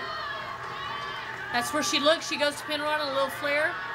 Swings it out to her. Yeah, she's got some good Gets the little ball moves there. 35-yard line. She picks up a few yards on the play.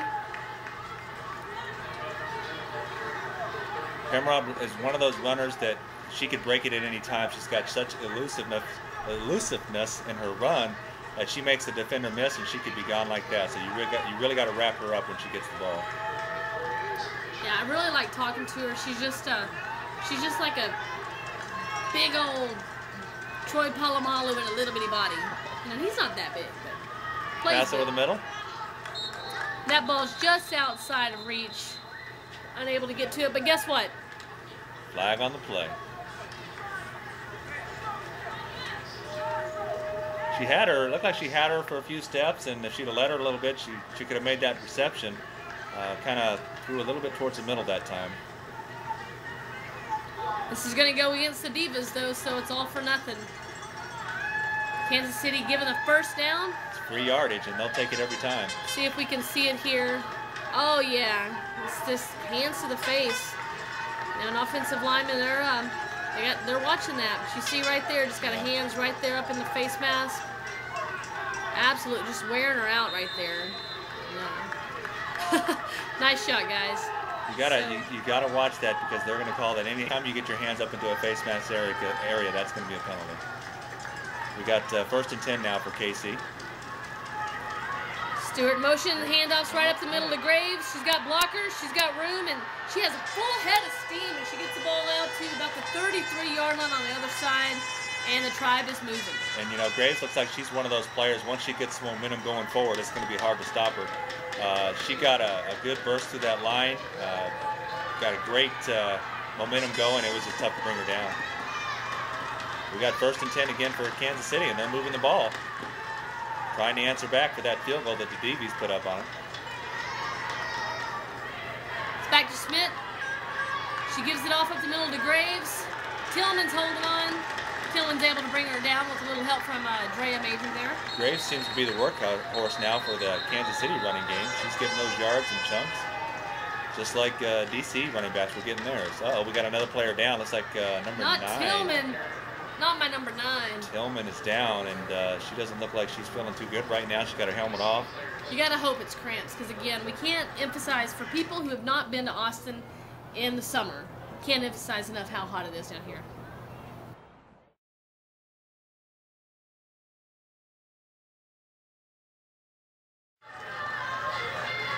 Second and 3. Smith's just across the 30. Looks like the ball's marked at the 28-yard line. So Kansas City has shown that they can run the ball and pass the ball now, so the game is kind of opening up for them if they can just keep this momentum going. She's looking left. She's got pressure. She goes right, and she had a wide open Stewart. But she was getting pressure from both ends. She definitely was. I was surprised she even got that pass off, because she had defenders all around her there. She kind of rushed the throw. Great job by the defense, making making Schmidt throw that ball probably a little bit earlier than she wanted to, but she had a wide open receiver. That would have been good yardage on that. It's 3rd and 3 now as the Tribe try to respond to the field goal by the Divas. And what I would have to be worried about if I'm a Tribe fan is how they did it. Just right behind, giving the ball to the running back and just running right up big chunks of yardage up the middle. Little short Quick screen pass out to the left side, and you want to get Sowers down because she can move and she's got plenty of space. There she goes. She like might I break said, this one. Once she gets out there. One person to get her, and that's a touchdown saving tackle there by Catherine Hemlock because Sowers is so hard to bring down. She has the ability to make you miss. And that was a great setup screen pass there to Sowers. Had a lot of room to good blocking, and she cuts it across the middle. Look at that. Great block there. And once she gets out in that open field, she's tough to tackle. I think she was smelling end zone on that.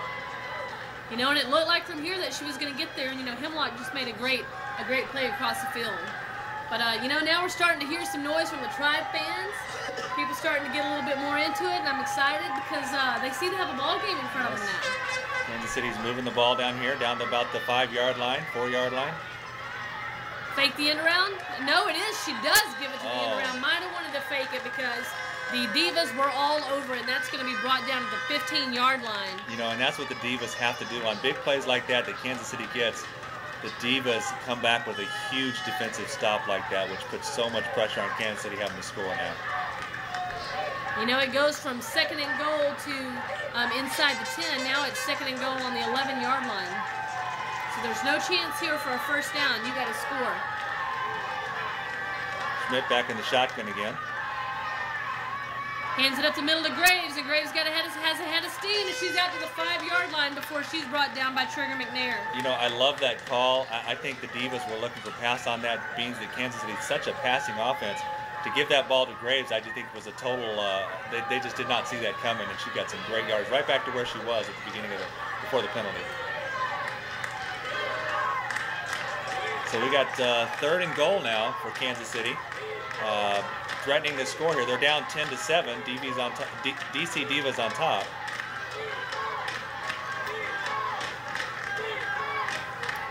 Gives it up the middle to Graves, and this time the Divas were ready. There's a swarm. Yes, the DC Divas defense swarmed on that. They read that one. I think they knew that it was coming to her on this one, and they definitely stopped it up the middle. Graves not even being able to get any kind of push up the middle at all.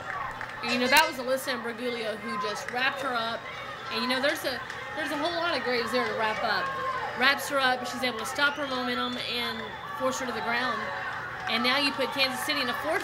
Now I'm surprised here. It's 4th and goal, and we're not bringing out the field goal kicker because this isn't a very deep field goal at all. And I think they have a decent kicker. Quick swing outside. I know she's had some trouble as the season has gone on, but what we've seen from her kicking in warm-up tonight, and her extra points and stuff, she's putting it through with a lot of leg. Because now, you don't have any points on the board. You marched all the way down the field, but now you got to put your defense back out and try to stop DC, which looked really, really impressive last time they had the ball. Great stop by the DC Divas on that play inside the 5-yard line, and if you can come away with the opposition team not scoring any points on that. Huge stop for DC right now. Now, if they can come down and put points on the board here, it's going to be really hard for Kansas City to get that momentum back. You have to think Kansas City knows that. And they're lined up in that I formation. They're going to run the ball. They give the ball to Pickett. Oh, that's Matthews, excuse me. And Matthews getting the ball out. Nice yardage there before she's forced out by Penrod. And she's liking that run there. Gets the ball out almost at the 20-yard line, but I think I heard a whistle for a flag. I don't see it on the field. There it is.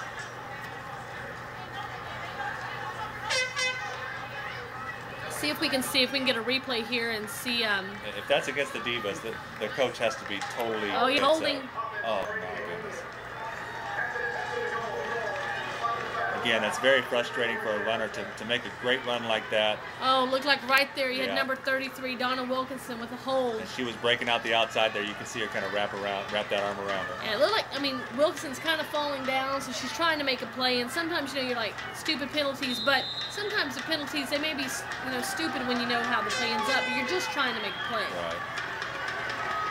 We've got 2nd down and 12 now for DC. A big Going on the other side, you Nice got little hole Matthews there. this time. You know, last time we saw Pickett run it all the way down the field. And this is the second run now for Matthews. Nice run. 3rd and 6. And they're going to swap it out. And this is what I told you about earlier when we had another running back who we hadn't seen yet. This Rachel Pekowski-Bentley. She can run. 3rd and 6 now for DC. She's in the backfield behind Faust. Lined up in the I formation.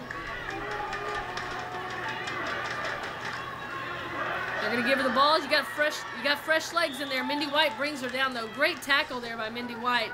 Brings her down, just looks like a yard or two short of the first down. It'll depend on the spot. I like the way she's running Faust there. misses the... You know what? Hey, it doesn't count. She missed the block, but her person she was going for missed the tackle. So that's what I like to see. 4th and 1. This will be interesting what they're going to call here now. Let's see if they go for it. I'm thinking a lead. That's what I would call. Early in the 3rd quarter, so they... Now, Coach has shown me a few times before I tried to predict him. He's unpredictable, but right there, it's the right place, right call. First down, because Kansas City hasn't shown that they can stop the Divas from getting 1 That's yard. confidence in your offensive line when you can, especially in position where that ball is, the placement on the field to run that ball on 4th down. You have a lot of confidence in your offense. And, hey, offenses like to have that coach's confidence like that. And I played with Coach Todd Hughes, and he was crazy. Sometimes it could be 4th and 10 on your own 20-yard line. He'd go for it. So I love to see kind of the gutsy calls, almost like a Xbox football, if you will. So we got 1st and 10 now.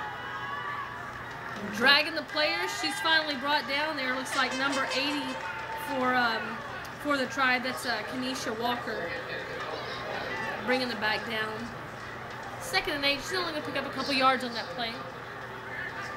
And once again, there's a new running back in there taking the load for the DC Divas. It just seems like they just bring them in one after another, and they don't really lose any skill at all. All 3 of them are very good running backs. So we got a max protect formation for Hamlin. And we got a flag. Gonna go ahead and back it up. And you know, again, you said it the whole first half. It's what's killing the Divas is, you know, sloppy penalties. Sometimes, yeah, the hold, you know, sometimes you're just trying to make a play. But the offsides and the delay of the game and the, you know, too many men on the field. And it just kills your field position. I mean, you think you're moving the ball and you get dropped back 10 yards, 5 yards, and it's just a killer. And we've seen it both sides. Yes. Right up the middle. Oh, she's actually going to bounce it outside. And that's what we're talking about. That's what those fresh legs will do. Run. Gets the ball. I see yellow on the field. Look at the way she's using her blockers there. Just watching where they're going, and whenever they make the block, she cuts. See how she cut in on that? That's going to be it right there. Oh, was that a block in the back? Yeah, I think we're going to see that call there on Sharon McNeil. Yeah, sure was. I'm really, really liking the way she's running there because she used her blockers perfectly on that to try and create something out of it. I mean, you see that, you hear the Divas fans here screaming, but I mean, you see it. And the ref's right there. Right there. She just watching clears right out the back and right in front of the official. You know, it's so important to try and get your head around on the front of that block, just to, you know, hopefully they won't call that block in the back, but if it's block in the back, they're going to call it. And he's up 2nd and 10. She's looking to the left. She's got time. She goes across the middle. And I think that one might have hit the ground first. Donna Wilkinson covered by Sowers. Wilkinson pleading her case, but yeah, a little booze going on there, but I think it might have bounced a little bit first. We'll see what their call is. See if we can get it here on a replay. I don't think we have an angle that's going to show us anything better than that angle. Good protection there. I got to give credit to the offensive line. Yeah, unless we had a camera there, I guess on the goal post, we're not going to really be able to see if she can get that one. It looked like she got it in there, but I'm not sure if the receiver may have bobbled it and may have hit the ground. Looks like that may have been the call. It may have hit the ground when she touched it. You know, the line judge on the other side, we have some other angles here, has some players in front of it. The line judge on the other side, he had the clear view and he immediately started waving it off. So we got 3rd down and 10 now, about 5:09 left in the 3rd quarter. DC Divas up over the Kansas City Tribe 10-7. So you've got an offset eye in the backfield. It's going to be a toss outside. Look at that hole. A lot of running room there. If that is going to be enough to move the chains, then again, we just talked about those fresh legs of Rachel flag on the play. Pokowski. We'll see what this is. Oh, you're kidding. Well, if this is against the Divas, then I wouldn't be surprised to see the coach run out there and just go really crazy. lose it, because this is going to kill him right here if it is. Great running by these running backs. I'm really excited about the run game here from the Divas. And they are walking the wrong way for Divas fans. It's a face mask. Here again, we've had a few of those tonight where you've got to keep that hand away from the face mask. Like you said, there's no inadvertent face mask. Yeah, well, this is coming from the offensive line. Right. I believe they're calling this one on the line, and that's what he's done a couple times. You know, we've seen it go. And just, you know, getting the hands to the face on the blocks here.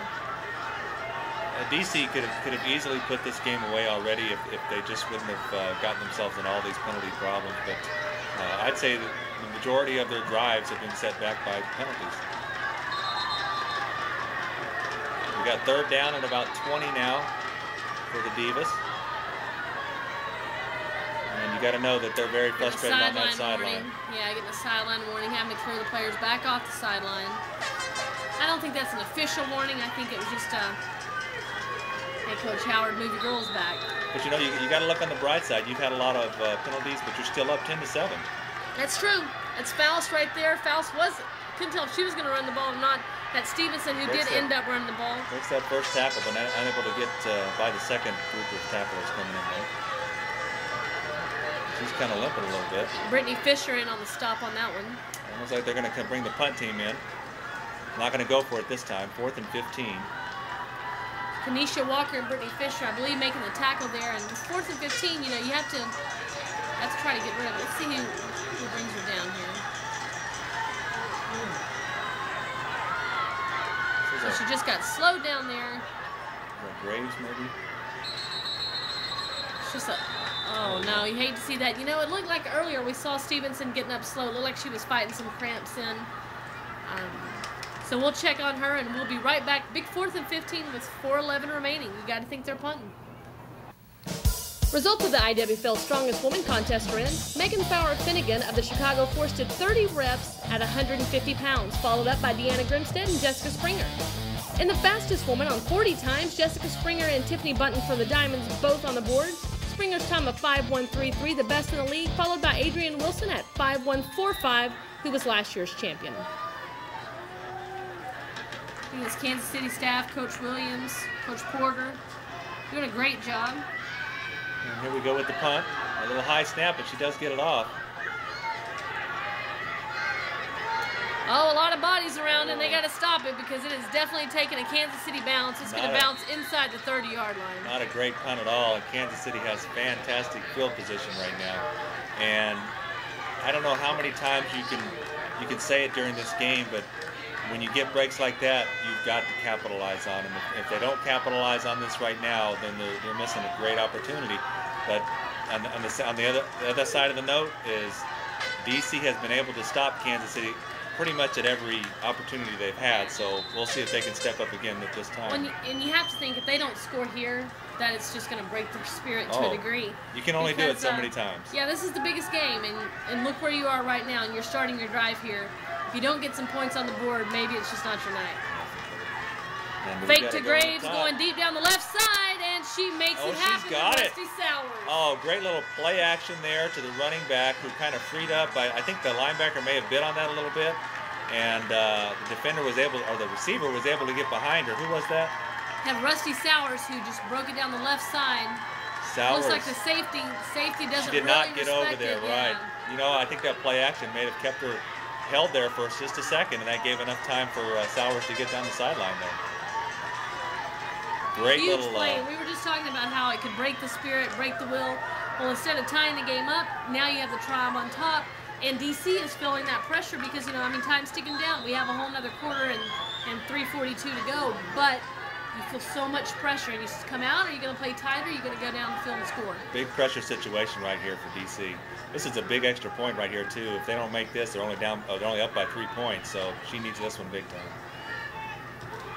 She kicks it through, and that's what I was talking about. You know, her extra points in 3 games. Really she looks like she can really kick the ball. She does. So we'll be back. Tribes up 14-10 over the Divas. Big change here.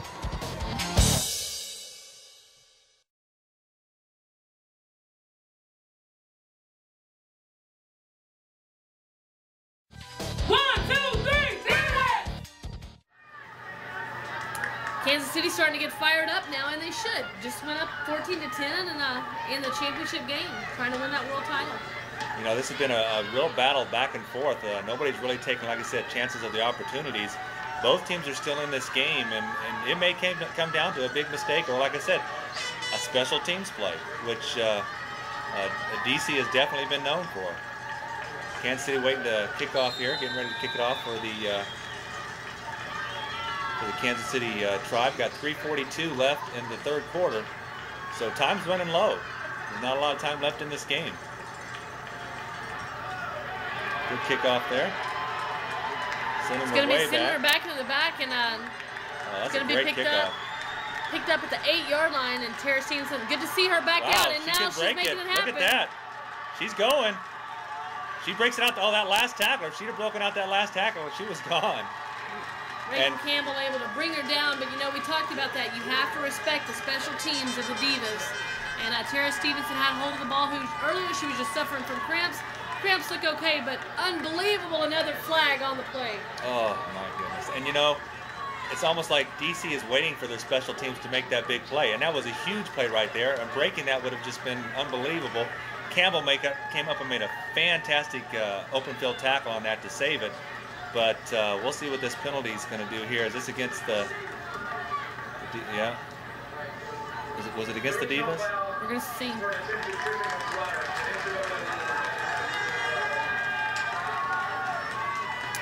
So Yep's going to go back, but now the Divas have the ball. Still have great field position. How about the 42-yard line? So they're in good position to drive it down the field now.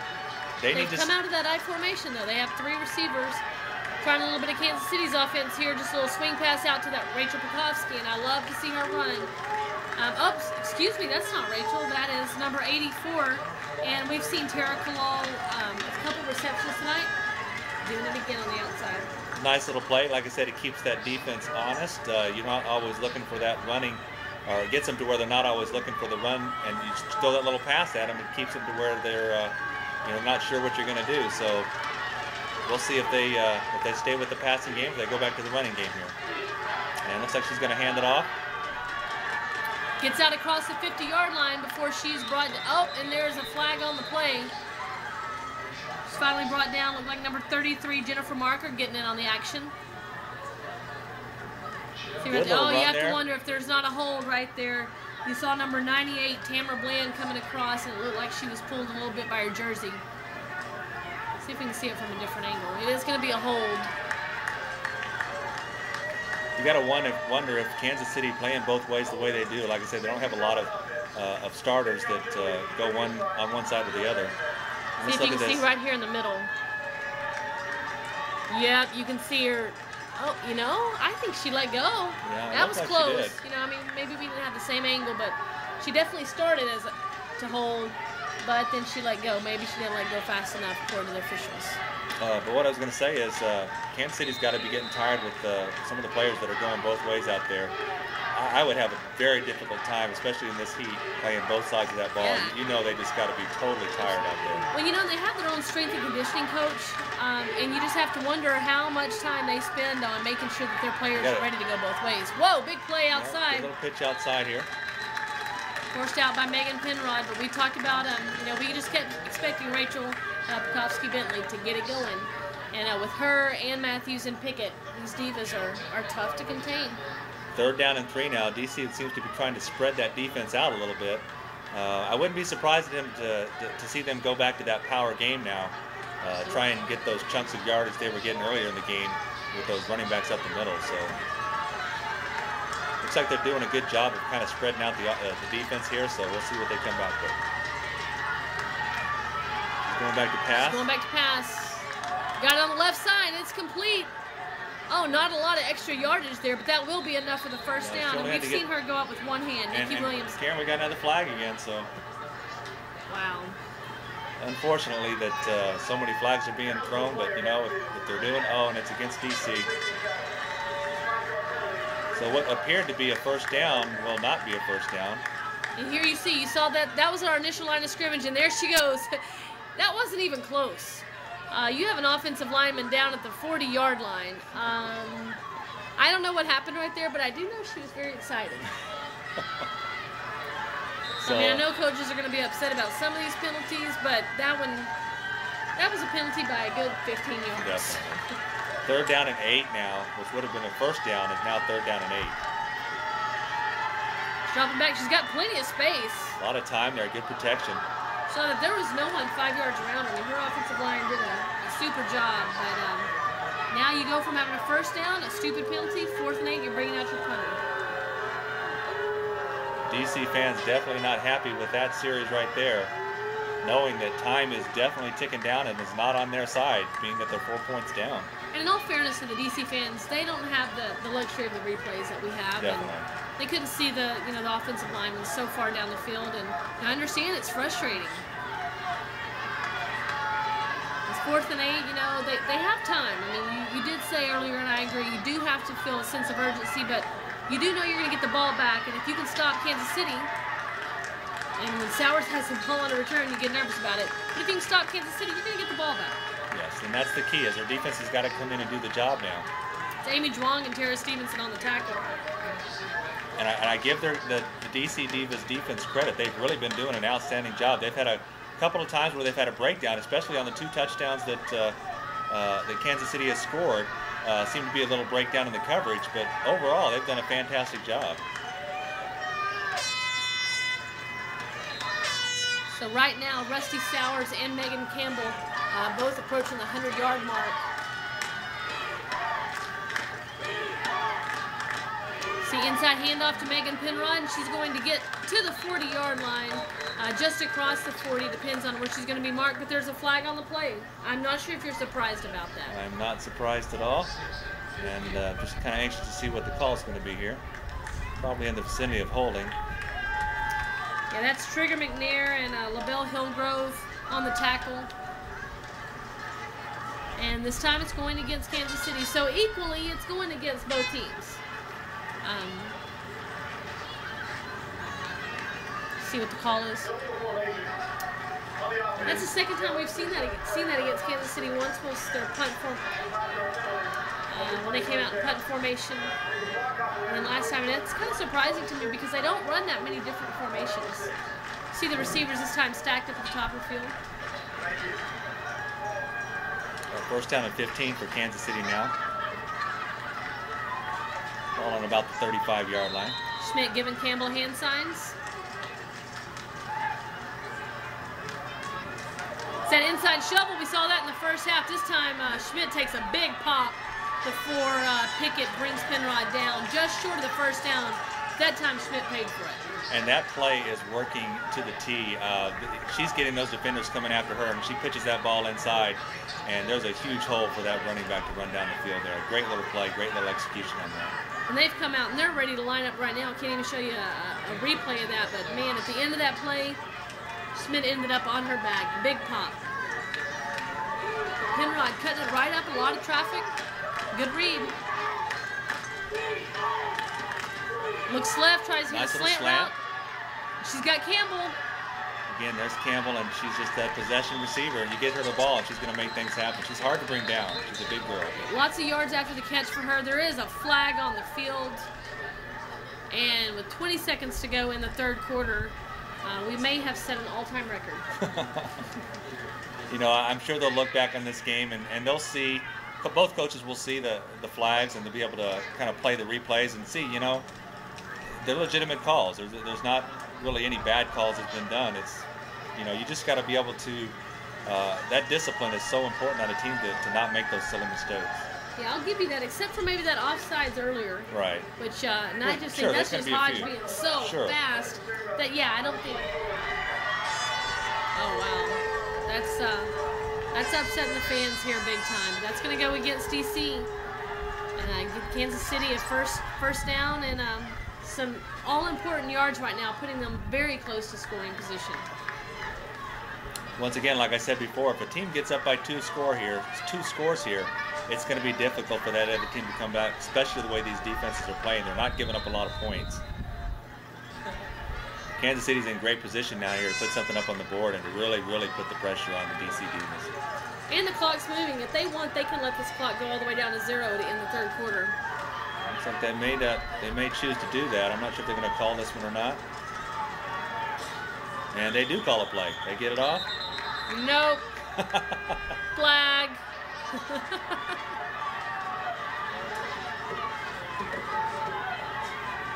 Regardless of the flag, it will be the end of the third quarter, so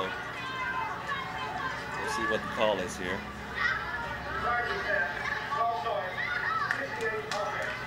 False start on the offense.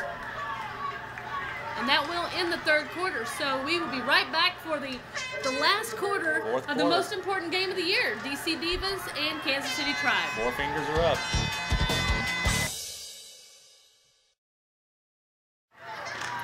And it's do or die. The last 15 minutes of the 2009 season are upon us. Kansas City has the ball and the lead. This is where all that conditioning comes down, all those sprints that you were running. Rusty Sowers goes in motion, a fake to Graves, and the ball is given to Sowers, and she's brought down on the outside. Looks like Sharina Western with the tackle. It's going to be close to a first down. And they are going to move the sticks. All these other IWFL teams that are watching this, like I said, all those sprints that you're running, all those drills that you're doing, this is where it all comes down to in this fourth quarter. Fourth quarter of the championship game. You've got to suck it up, and you've got to make sure that you are in better condition than that other team. You see Western go down awkwardly. Oh wow, yeah, right into right her into the leg.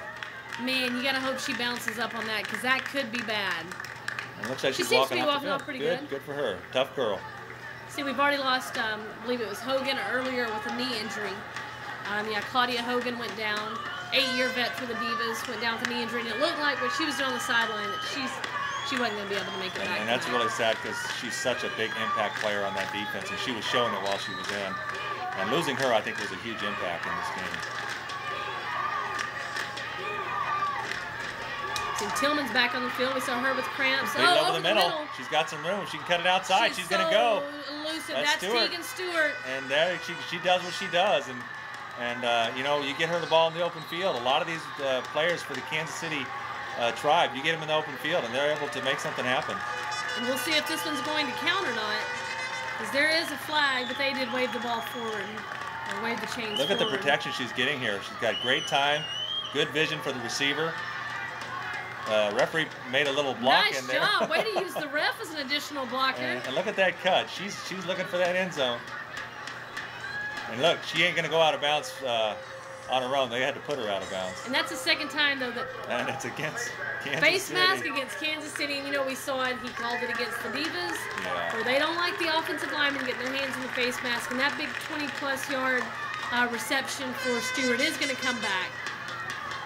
And you know that's a huge play, because that was a guaranteed score for Kansas City. In the trenches, you know how tough and hard it is to play in there, and I'm sure those girls get frustrated. They want to get that hand up in their face. I'm telling you, the ref is going to call that, and it's going to kill you just like it did right here. So keep those hands down when you're blocking.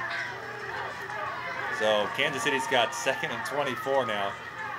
Smith's looking, a quick pass outside to Graves. Graves, almost fumbles it right into the arms of, looked like... he's going to call that a backward pass. Alyssa Brugulio, and you know what? It was behind the line. It looks like DC may have covered on that. And again... You go from 1st and goal to turnover.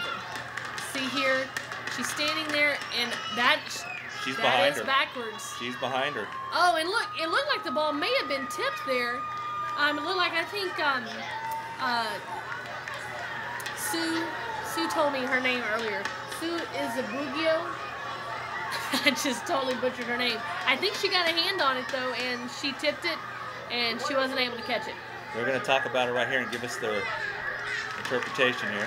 And it's first down Divas. You know, huge play. It's so important, and if you're watching this game, always cover that ball, because you never know how the ref's going to see it. And apparently they saw it for the DC Divas that time. They covered the ball. It was a backwards pass. Kudos for the DC Divas defense, because they just made a huge play right there. Yeah, and you mentioned that earlier, covering the ball up, and Divas just kept playing fundamental football. That's just sound football right there, and it worked out in their advantage. Now, DC's now let's see offense, this running game. See it. I want to see it. If they can get down here without any penalties, Karen, I think they may be able to pull this out. But they've got to do this mistake-free. As far as I know, I'm always rooting for the offense. I don't care if you're Kansas City or right now or Divas. I'm all-time offense. And I love to see players score. Love to see the deep pass, but I love to see just this, like going back to the old Bears, you know, just line up fullback and running back. And Coach is so mad. I can't even brag about his running game right now. He's giving an earful to that referee right there. I'm not sure exactly what he's telling him, but. Well, it looks. I think he's upset. Coach Williams is not happy about the call, and you know, I mean, Coach Howard's saying, "Let's go, let's go. We've got momentum. Let's get this game going." And it looks like they've got it settled there. Coach Howard's still mad. He's ready to play. They've got momentum. Let's go. You know, and like I said, that plays that he wants this game to keep going and going because I think he's got the advantage as far as being able to sub in fresh players more so than the Kansas City Tribe. Absolutely, good point, Wayne. We got a hand follow up the the middle. fullback. Follow the fullback. And Pickett is up the middle before she's finally brought down. She'll be moving the chains. Look like Penrod and Lane Anderson making a tackle. And another flag on the play. Anderson's pointing toward the Kansas City sideline, though. And that will be declined. So it was on Kansas City, but good run by Pickett there. She's really been the workhorse in this offensive running game. You know, if they can grind this out and get this ball down there, it's almost like the team that has the ball last is going to win this. Tiffany Matthews up the right side. I like the way they're running right now. Anderson making the tackle. Looks like White may have tripped her up, knocked her off balance, but Campbell going ahead and bringing her down. And we've seen Campbell and Sowers, and we've just seen a lot of players for Kansas City, not just starting both ways, but making some solid plays both directions. Definitely key players. A little encouragement there to Coach McConnell Matthews. hugging on his running backs. He knows they've been pulling their weight tonight. Another handoff. Right up the middle. She's trying to get that hand down. That's Rachel Bukowski-Bentley. Trying to get that hand down to keep her momentum going, but unable to break the tackle. She almost broke that out. If she could have got past that first tackler, she might have got some good yardage out of that. Ball's out to the 40-yard line right now, and really, I mean, they're on the side of the field where you have to assume there's two downs. That's second down and 8 now for the DC Divas. About 13 minutes left in the fourth quarter. Tribe selling out to stop the run, and that's nice exactly run. when you Pickett, break nice that first. run. When you break that first group and they're selling out like that, you can get across. And if it wasn't for Campbell, Pickett's doing an end zone dance. They're really hitting those holes quick and being able to get past that initial line of scrimmage, which is giving them that opportunity to get those big runs. You see that? I don't know if you noticed, great but block by that's 46. Jessica Banks-Powawi who came out and she pulled and she had nobody to block for a while. You gotta love that. Love to see those pulling linemen getting out there fast enough to actually help those fast running backs. They almost look like they're confused when they got nobody to hit. Well, they don't want to run very far. Need to hit somebody fast. Oh. Mindy White getting in the backfield. She's getting some help there by Kiki Blackman. Good to see her back on the field and stopping the running back. That was a big stop by Kansas City right there. DC seemed to be moving the ball at will, and Kansas City came up with a big stop there. Try and get that momentum off DC's side. Look at that. Initial contact, she grabs a hold. That was Rachel Pukowski. It looked like just the fullback got out so much faster than the play. You know, the running back had to make the cut, the counter. By the time she got there, the defense was all over it. This is a much quicker hit, right up the middle. It's going to go just on the left side, over the guard. Gets out across. Get some of the yards back. I don't think we're going to have enough here for a first down, but it's 3rd and 5. Makes it a much more manageable situation. You got a lot of more options here at 3rd and 5. You know, you can run the ball, you can throw a little screen, little quick pass, gives you a lot more options to try and get that first down. And you know, if you're a Divas fan, you keep watching the clock. You know, it's moving. Time to score is now. Yes, it is. You know, you're doing that running game. You're running good time off the clock, but you got to get a score out of this. Handoffs up the middle to Pickett. Up the middle again. This time, you know, they're keeping it inside. They don't do a lot of outside tosses. They're keeping it inside the tackles.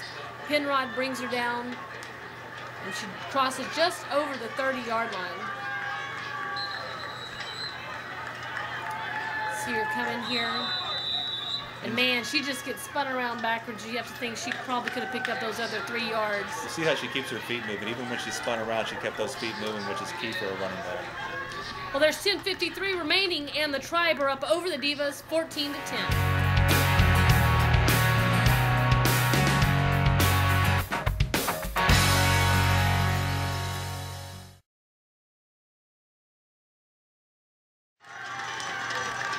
This is crunch time now. DC is driving the ball. Yeah, critical fourth down. If I'm a Divas coach, I need this conversion right here. And they're going to run it up the middle, and it looks like they've got it. Big hole up the middle, and she Huge could go. Hole. And is there any laundry on the field? Are there any flags? And you know what? They could have definitely used her at the first half of this game, because that was a fantastic run right there. Look how she breaks that outside. And that's Rachel Prokofsky-Bentley, and we talked about her earlier. Couldn't start playing until the sun went down, and since then, man, she has definitely been the spotlight, though. I mean, there's been some play after play between her and Pickett, and Matthews helping out. Running back like that, I would schedule most of my games in the evening. Oh, big tackle there. Right there, Lane Anderson coming up, stepping up and making a big play. And she's really the heart and soul of this Kansas City defense. Good play like that. She was right there, jumped on the back of the running back and took it right down. As soon as she got the handoff, she was on her. And I say that, but you know what? Mindy White's made great plays today too. Just when you talk about heart, though, I think that's probably a word that just personifies this Tribe team. Handoff left side, and Tiffany Matthews. She runs straight on to the tackle. Fumble! The ball's loose. Goodness. It's still not under control, and I think Rusty Sowers has the ball. Oh, how unfortunate for DC to have such a great drive. Wow, that wasn't Rusty. Let's look at this again, Karen. This is she runs head on to this defender here. Is that Sowers she runs into? Oh, right there. And look, that is Sowers who she hits Tegan Stewart too. But it actually was, I think Marker's the one who comes up with the ball. Jennifer Marker comes up with the football. Just huge momentum change. Huge shift in momentum right here. And there goes the ball. Ball is out. She was running straight up, and she let the defender get her hand in there and strip that ball from her. And a huge break for Kansas City right now. Kansas City takes over, 1st and 10 now. They're on about the 5 or 6 yard line. And you gotta say that's just a huge disappointment for the DC Divas. They took a lot of time off the clock. They were ready to score. But they've got them pushed back though. If they can keep them here, they're still going to be able to get some good field position. And that's Graves. And what you don't want is, if you're the Divas, is for Graves to be getting those yards that way, because that's going to keep time coming off, and they're going to get out of this hole. Kansas City makes a good push up the middle. Look at that hole she broke through, and she got through it in a really, really quick way, and that's what you got to do as a running back. But you're right, DC Divas has got to make a big stop here. They're only down by a touchdown. If they can hold them down. It's Graves again. And Graves is just running that Trigger ball. McNair pulling her down, but not before she gets a few yards. If she's able to get 4 yards each run, which she's averaging on these last 2, they're going to move the chains. Look at Graves. She's a big north and south runner. She don't put a lot of cuts on you. She'll try and run them through you. 3rd and 1 for Kansas City right now. Big key first down right here. And I imagine she's back in the shotgun. So. But this is where they've been running out. They've been giving Graves the ball across the middle, but she's not. Pass. She's going to throw it. And she's got her. I think she got enough for the first down. She's so much confidence in your passing game. When it's 3rd and 1, you're pushed back deep. If you don't convert it, that you got to punt, and you're throwing the ball to Fisher. Picking up a first down. She had a defender right there in her face, and she was able to get rid of that ball. And, that's what Kansas City needs to do right now. Just those little short passes. They don't need anything long because they're in the lead. We got 1st down and 10 now for Kansas City. About 8:31 left in the 4th quarter. So time is definitely against the DC Divas right now. Kansas City back in the shotgun. They've got 3 downs. You think they just got to keep the clock moving. 3 downs to keep this clock moving. That's Hodge. Hodge forces Schmidt out. And there's Schmidt doing that scrambling. She's letting it go, and she's got complete. her, and she breaks it. She's got Sowers, and Sowers is not tackled easily. She's still moving. She's finally brought down by Lucas. Like I said, you get Sowers. The ball gets in the hands of Sowers, and she can make so much happen. That's Lucas and Drea Major. And you know what? That's Sowers now 75 yards. She's averaging 25 yards a catch. And she's catching short passes, and then just absolutely outrunning everybody in a maroon jersey. And You know, picking up huge yards. I kind of see a confidence in the way Kansas City's playing right now. It's like, you know, they're in control of this game and they're not going to let it get out of their hands. And the way they're playing right now is, you got to beat us. We're not going to beat ourselves. They expect to win, and I'll tell you, according to everything that I heard last night, the only people that expected Kansas City to win are wearing Kansas City gear right now. That's exactly right. And there's another slant, and there's Campbell again. Like I said, she's going to be a Campbell out across the 30. Key player in this Kansas City drive here because she's one of, like I said, one of those possession receivers, and you get the ball to her, and she's going to make that catch. You know, I really thought Kansas City might come out here and play conservative, try to take time off, but man, they're dropping back and letting Schmidt do her thing because right now she's playing with more confidence than we've seen her have all night. She's looking very comfortable back there. She's hitting the receivers right on stride. Right now, Kansas City looks like they've got a ton of confidence after that turnover. And getting rid of the ball quick. I mean, it's dropping back, it's throwing the ball, not waiting, not dancing, and letting your receivers make a play for you. Hand up the middle, that's Penrod. And Penrod is brought down by Tillman. You know, for as little as she is, if any. she is a tough little player. She's taking some really big hits tonight, and she gets right back up, and she's ready to go again. Tillman maybe still fighting those cramps. And there's going to be a timeout. DC's got to talk it over. We'll be right back to finish out this crazy exciting game. Over 6 minutes to go. And the Tribe's still up and threatening to score. Crunch time.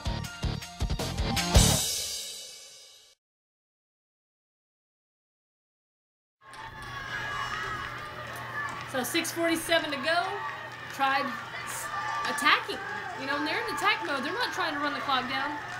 And there's that handoff of, a little fumble. Oh, she faked the handoff to Graves. You have to think she was maybe going to flip it around and give the ball to Stewart, but instead she fumbles, and that could have been a disaster for Tribes fans. You know, and that's the mistakes they've got to play flawless football right now, and those kind of mistakes right there are going to give them a chance to get right back in the game. So you're in control. You got 6 minutes left.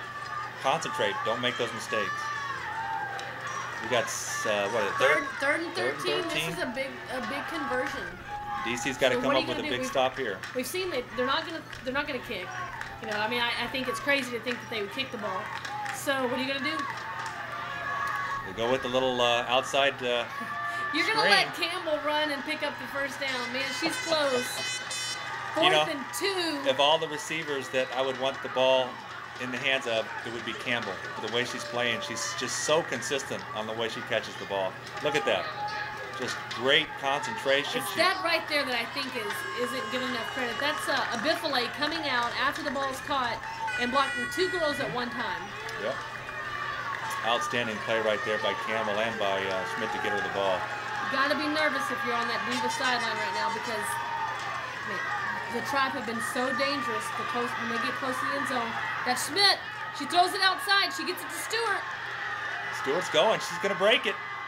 Oh, she's finally brought down, but not before she gets a first down, and it will be a goal situation.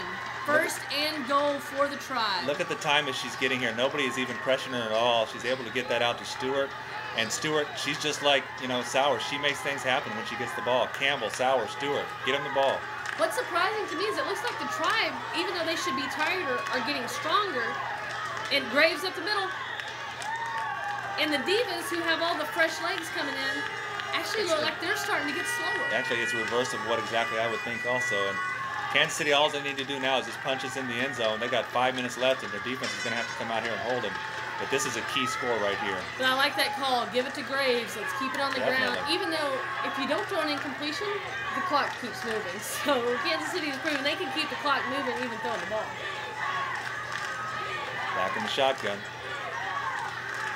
She's going to throw it. She's looking left. She's open on the outside if she can get to it. Oh, Throws a corner route out to Sowers and just didn't look. Yeah, it didn't look like the same kind of. I don't know if they work on that route as much as they do those little slants because they've got that slant down. They've got the screen pass down. And corner route, the thing it does is stops the clock. Time and time again, the Divas have come up with huge stops. Let's see if they can get one here because of all the stops they've had, which have been great, this is probably the most important one right here. And I'm really curious. I mean, a part of me wants to see if they don't get this, do they bring the kicker out? Because you go up by 7 They haven't done it all night, yeah. Smith's going to keep it herself, Oh, and she's yeah, got nobody plenty of expected room. that. Good little fake there to your running back up the middle, and Schmidt takes it in for the easy touchdown. Good call on that. You know, and we saw her run earlier, but I did not think that she was going to run the ball there, and it looked like me and everybody wearing maroon kind of was on the same page.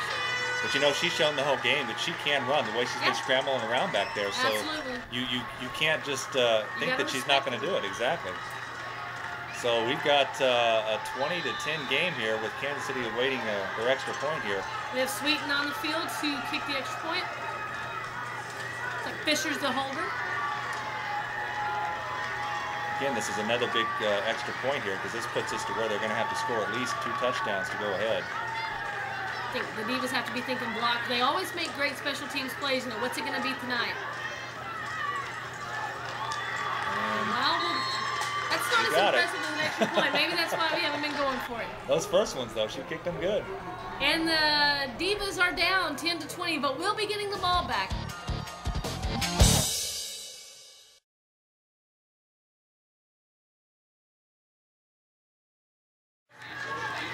You know, Karen, I'm still waiting for the special teams to come up with a big play, and this could be it right here.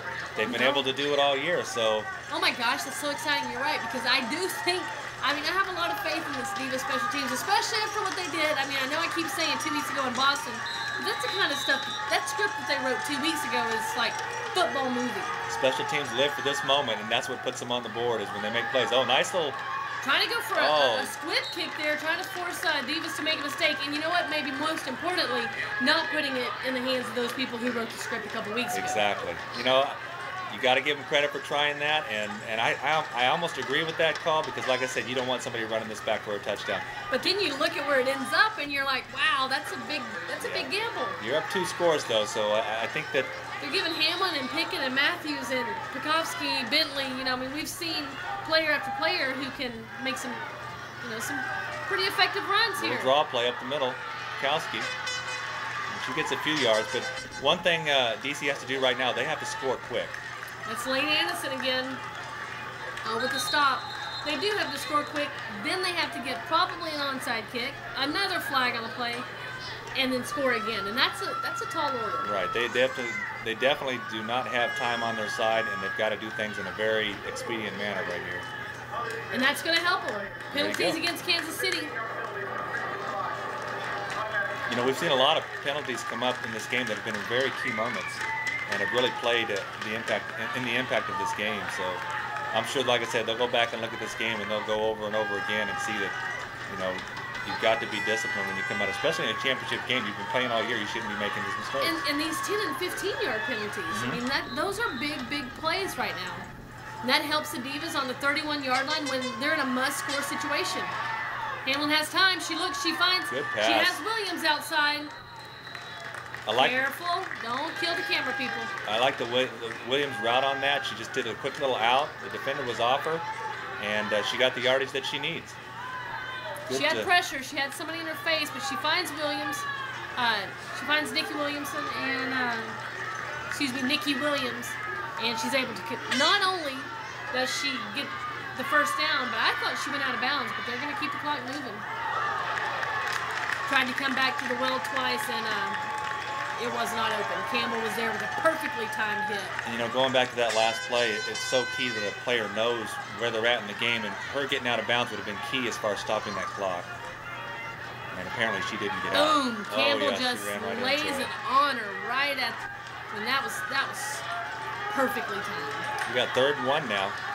This is my favorite formation for the Divas because they're going to get the first down. They have not been denied when they've lined up in that lead, in the lead to get the first down. Kenesha Walker bringing her down before she gets more. You know, and that was so important to get that first down. And we got another flag on the play.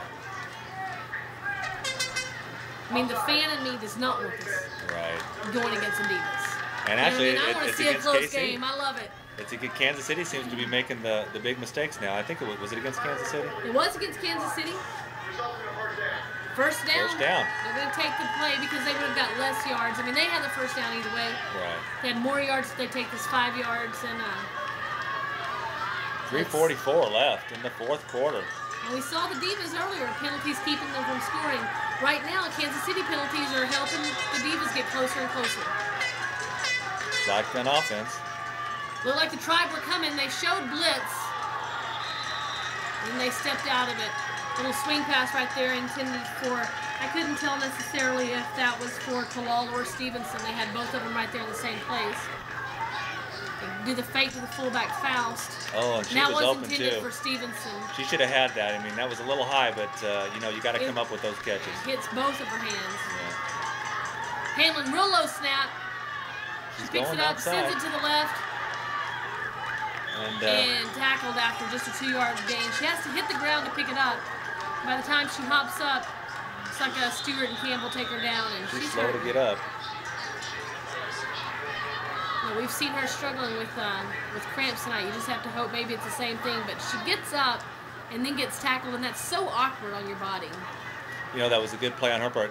She made the catch and she was down, but she had the sense to get up and run. Nobody touched her. Picks up 2 yards, and we'll be right back when we can check and see how Stevenson's doing.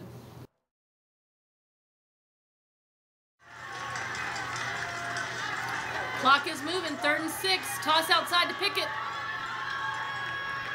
Oh, wow, she's dragging Magdalena Biffle, which is not easy to do. That's a pretty big girl. And, you know, that's what we were talking about. She's got great lower body strength. She keeps those feet moving, and, you know, you're going to get 3 or 4 yards when somebody hits you when you do that. Magdalena Biffle is enough for the first 5'9", down. 160 pounds, and just took a little joyride on the back of Okima Pickett. Watch how strong she is. Her lower body just carries people into a 3 or 4 yard gain, which is great. We got 1st and 10 now for the Divas. The Divas are moving the ball. They're eating up a lot of time, Wayne. They've got to score here right now, and that's not going to do it. A good stop by Kansas City. So Mindy White, Lane Anderson, you had a whole bunch of Tribe mates on the Tribe players on the field in the tackle, but you see a flag. And it's going to go against Kansas City. This is huge. It's amazing how these teams are just really giving the other team the opportunity to stay in this game. So I'm trying to see. I don't see it. There's one of those face masks, and you know we've seen about 3 or 4 of those tonight at least. Yeah, we've seen a lot of them in between the offensive line and the defensive line. That gives them 1st and goal now. It's my favorite formation for the Divas. At the 5 yard line. Kansas City really hasn't been able to stop, just the power eye. Hey, here we go. It's going to be run up the middle, and she's got plenty of room. Huge block and touchdown. Did you see how quick she got through that hole? I mean, she had end zone on the mind the whole way, and a great little run there. That's Rachel Bukowski-Bentley, but you know what? Watch what her fullback does. Oh, look at that. Great block seals out. The end. Nobody even touches her until she gets to the end zone. And like I said, it may have been a different story had she been in that first half, because she's running with a lot of speed right now. But I think it's the balance again, you know. I mean, I love to watch Pickett run the ball, and I love to watch Matthews run the ball. I don't want to take anything away from them. It's just the 3 fresh, players. And they're going to go for 2 here. They're going to go for 2, and she is in. That was the whole offensive line. Wowie Banks getting shoved around a little bit by Anderson. That was the whole offensive line pushing that defensive line back into the end zone. All she needed to do was just waltz right in there. It's getting a little tense down there now. Yeah, that is a personal foul. To say you had to think so when you saw I think it was Lane Anderson come out, and she was just chest bumping Banks Wowie all the way out of the end. And it looks like it went both ways, so no team will get the advantage on this penalty, or was it only on one I think side? they just called it against Kansas City. Banks puts her hands up, and she walks away, and she's facing the official, and she turns around, but her hands are out, and she's definitely getting chest bumped, and not the good kind of chest bump, Wayne. Oh yeah, you see it right there. She's got her hands up, and you see, I love that the other DC player pointing at her. This is the one that's doing it. All right, so we'll be right back. It's going to be an exciting onside kick, and the Divas get it.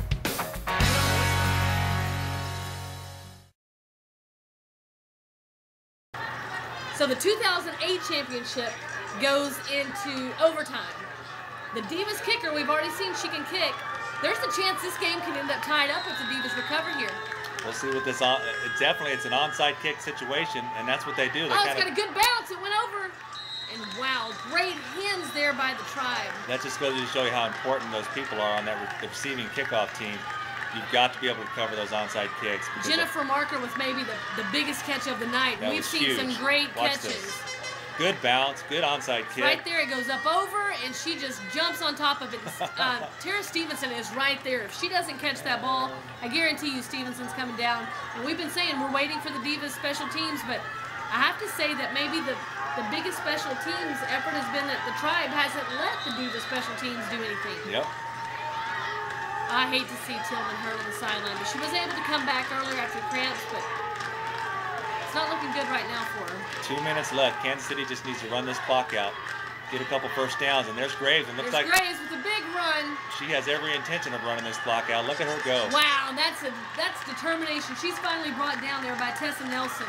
She had but not after she moves the ball. 4 Divas carrying her down the field. And that was a huge run right there. If Kansas City can just get a couple more first downs, they're looking at the IWFL champions if they can just hold on to the ball. You know, she's sitting here. We've been talking an awful lot about Pickett, Matthews, and Pekowski, Bentley. What about me? You know, she's playing like a stud right now. Look at the way she's carrying that ball too. She knows that they're going to be ball hawking that ball, and she's got to hang on to it with both hands because she does not want to fumble at this point in the game. Yeah, I mean 2:31 going. So you know, if you want to talk about time, right now it's 1st and 10. So the Tribe's going to have to run a play, and then they'll have the 2-minute warning. So then they have to run another play. I mean, the Divas could get the ball back with, just under a minute remaining, but only if they can stop. Only if they can stop them. Stop this Tribe offense. And right now, stopping the Tribe offense has not been an easy task. The last series that Kansas City came in, they were dominant. Their passing game, their running game, they were just totally dominant over the DC defense. So somebody's got to step up here on the DC defense and make that big play. You struggled with that all night. That's hard to say. That's like a tongue twister, you know? Defense. Makes your accent come out. Our Texas accent gets so strong. 1st and 10 now for Kansas City. 2:31 left in the 4th quarter. Fantastic finish here. Looking over to get the play in from the coaching staff. Got Stack here on the right side. But you just have to think run, right? I would think so. And or it looks option. like it is. There you go. Leave the hands in Jenny Smith. I like that. Leave the ball in her hands. She's going to protect the ball. There's a flag on the play. Unbelievable. Now, if this goes against Kansas City, and it does. Oh, my goodness. This is huge. It's going to stop the clock. And they're going to have to run another play. It's going to stop the clock. You know, that's probably the worst thing that they could have done is got that penalty. Yeah, it's 2 things. They're going to lose the yardage. They're going to go backwards, and they've stopped the clock. Good little run here by Schmidt to get it out there, a little option play, and she had a nice little hole there to bring it out. You have to wonder if they said option, but don't pitch. I don't think I would have pitched. Make it look like option, but don't you dare fumble this football. You do not want that ball leaving your hand and taking that chance of that fumble. Now the clock, you know what, that is the rule. The clock is going to pick up and run, so they can still get to the 2-minute warning here. And I would have to think that they're just going to let it run down. Looks that way. All the Divas have to do, all the Tribe has to do right now is just run as much time off the clock as you can. I hope your defense does what they've done all night. So we'll be back. The Tribe's up 21-18 with 2 minutes to go, but a long way to get a first down.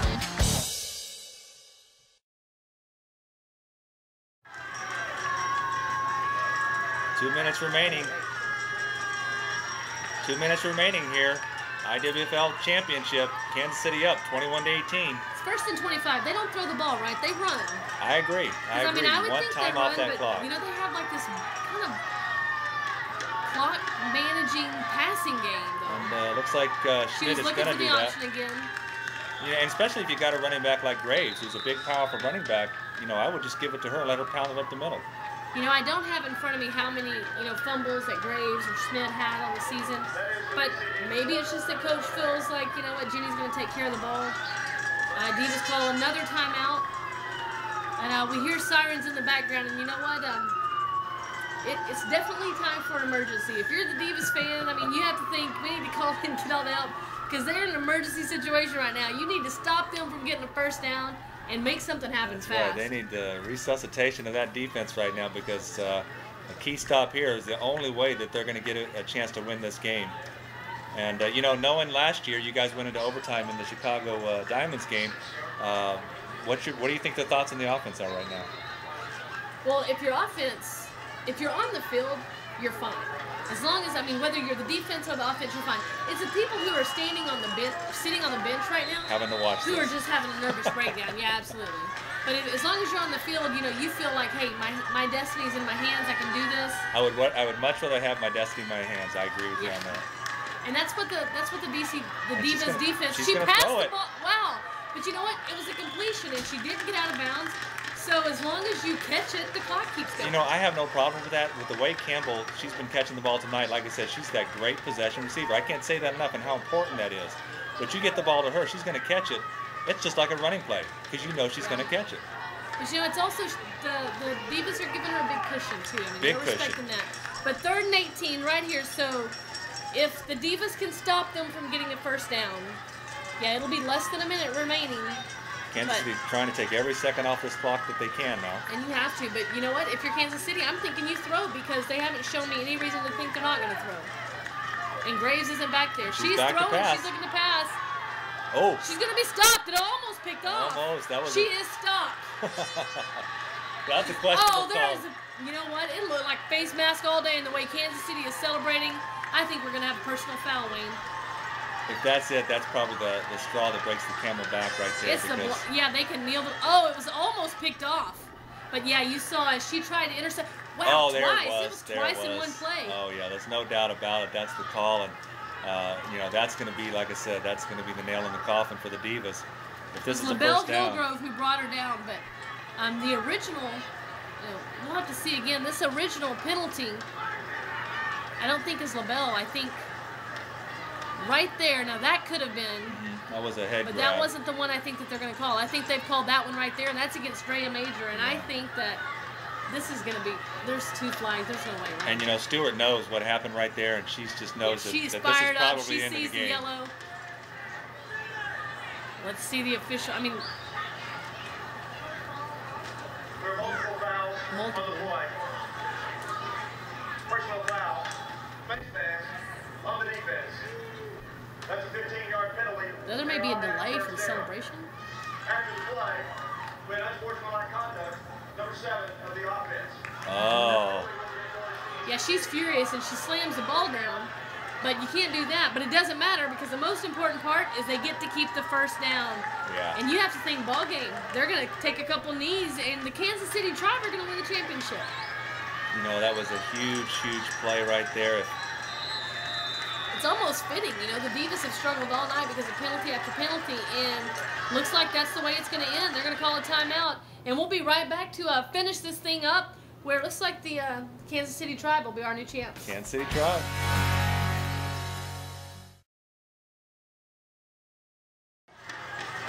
You know, on that last play, I'm a little bit cautious about that pass because that could have easily been picked off. And it was close. It was very close. The defender was coming up big time on that, but it looks like she's going to kneel down now. DC has no recourse but to let the clock run out now, and I think this is going to be it. What a fantastic game. This is what it's all about right here. You know, and I love to see what's happening in the league. I love to see, you know, yeah, there was a blowout this morning in the Tier 1 game, but, you know, Tier 1, I'm sorry, yeah, the Tier 2 teams are still, you know, building, and they're so far apart, and, you know, they're Tier 2 for a reason. But the last 2 Tier 1 championship games that the IWFL has had, I don't think that they could have asked for anything different. Just outstanding, both last year and this year. You just see the parity coming out in all the teams, and the female athletes are coming out and getting involved in this and loving to play the game. It's just, you know, a product that can really be sold by the IWFL, and I think it's just a great opportunity for women to get out there and play a great game. And the Gatorade shower. Well, that's something that you have to hope when you start your morning off that you end up, you know, when you wake up, God, I hope somebody pours a bucket of ice cold Gatorade on me because that means we'll be the champs. And it's really awesome to watch this Kansas City team, 2nd year in the league, celebrating. Just an outstanding job by the Kansas City Tribe, the coach. Talking to him before the game, he said we have nothing to lose. We're not expected to win this game. And that's exactly what they did. They put it all out on the field, and now they're the IWFL Women's Champion. You had Campbell with 99 yards, you had Sowers with 75 yards, Stewart 75 yards, and Jenny Schmidt finished the season with 3,200 yards. Yep. Not bad for the Kansas City offense, but I think what nobody expected was the defense. The defense. The defense, they say, defense wins championships, right? And Kansas City shut down this powerful DC Divas offense. And I guarantee the teams that are going to be coming up against DC next year, you better watch out because they have that much more, to achieve this coming year to win that championship. They were there. That was within their grasp, and they're not going to forget it. They'll be back next year. Absolutely, and they obviously have a lot of talent. Oh, great talent. Great team, just two fantastic heavyweight fighters here, and it was just a fantastic championship. So the IWFL has now deemed that Round Rock will be the place for the championship. So you can start making your plans right now for next year. Again, we have the Tier 2 championship this morning, Tier 1 championship this afternoon. And I'm looking forward to that Pro Bowl or the All-Star game tomorrow. Is just going to be all the talent that's going to be out there. It's going to be a fantastic game. And you have players from all over the country. You have your DC Divas, you have Kansas City Tribe, you have Dallas Diamonds, you have the LA Amazons, you have Miami, you have teams from the Northeast, teams from Seattle. I mean, the entire country is represented. And if you haven't seen the IWFL championship, if you haven't seen an IWFL game, you're really missing out. You need to make plans to be here next year. It's football at its best. I guarantee it, and you won't be disappointed. So congratulations to the Kansas City Tribe and on a successful 2009 season. I look forward to watching you girls try to repeat next season. Congratulations to Mindy White and the entire Kansas City Tribe organization. For the IWFL, I'm Karen Seamers. And I'm Wayne Valdepina. And we'll see you next year. Take care.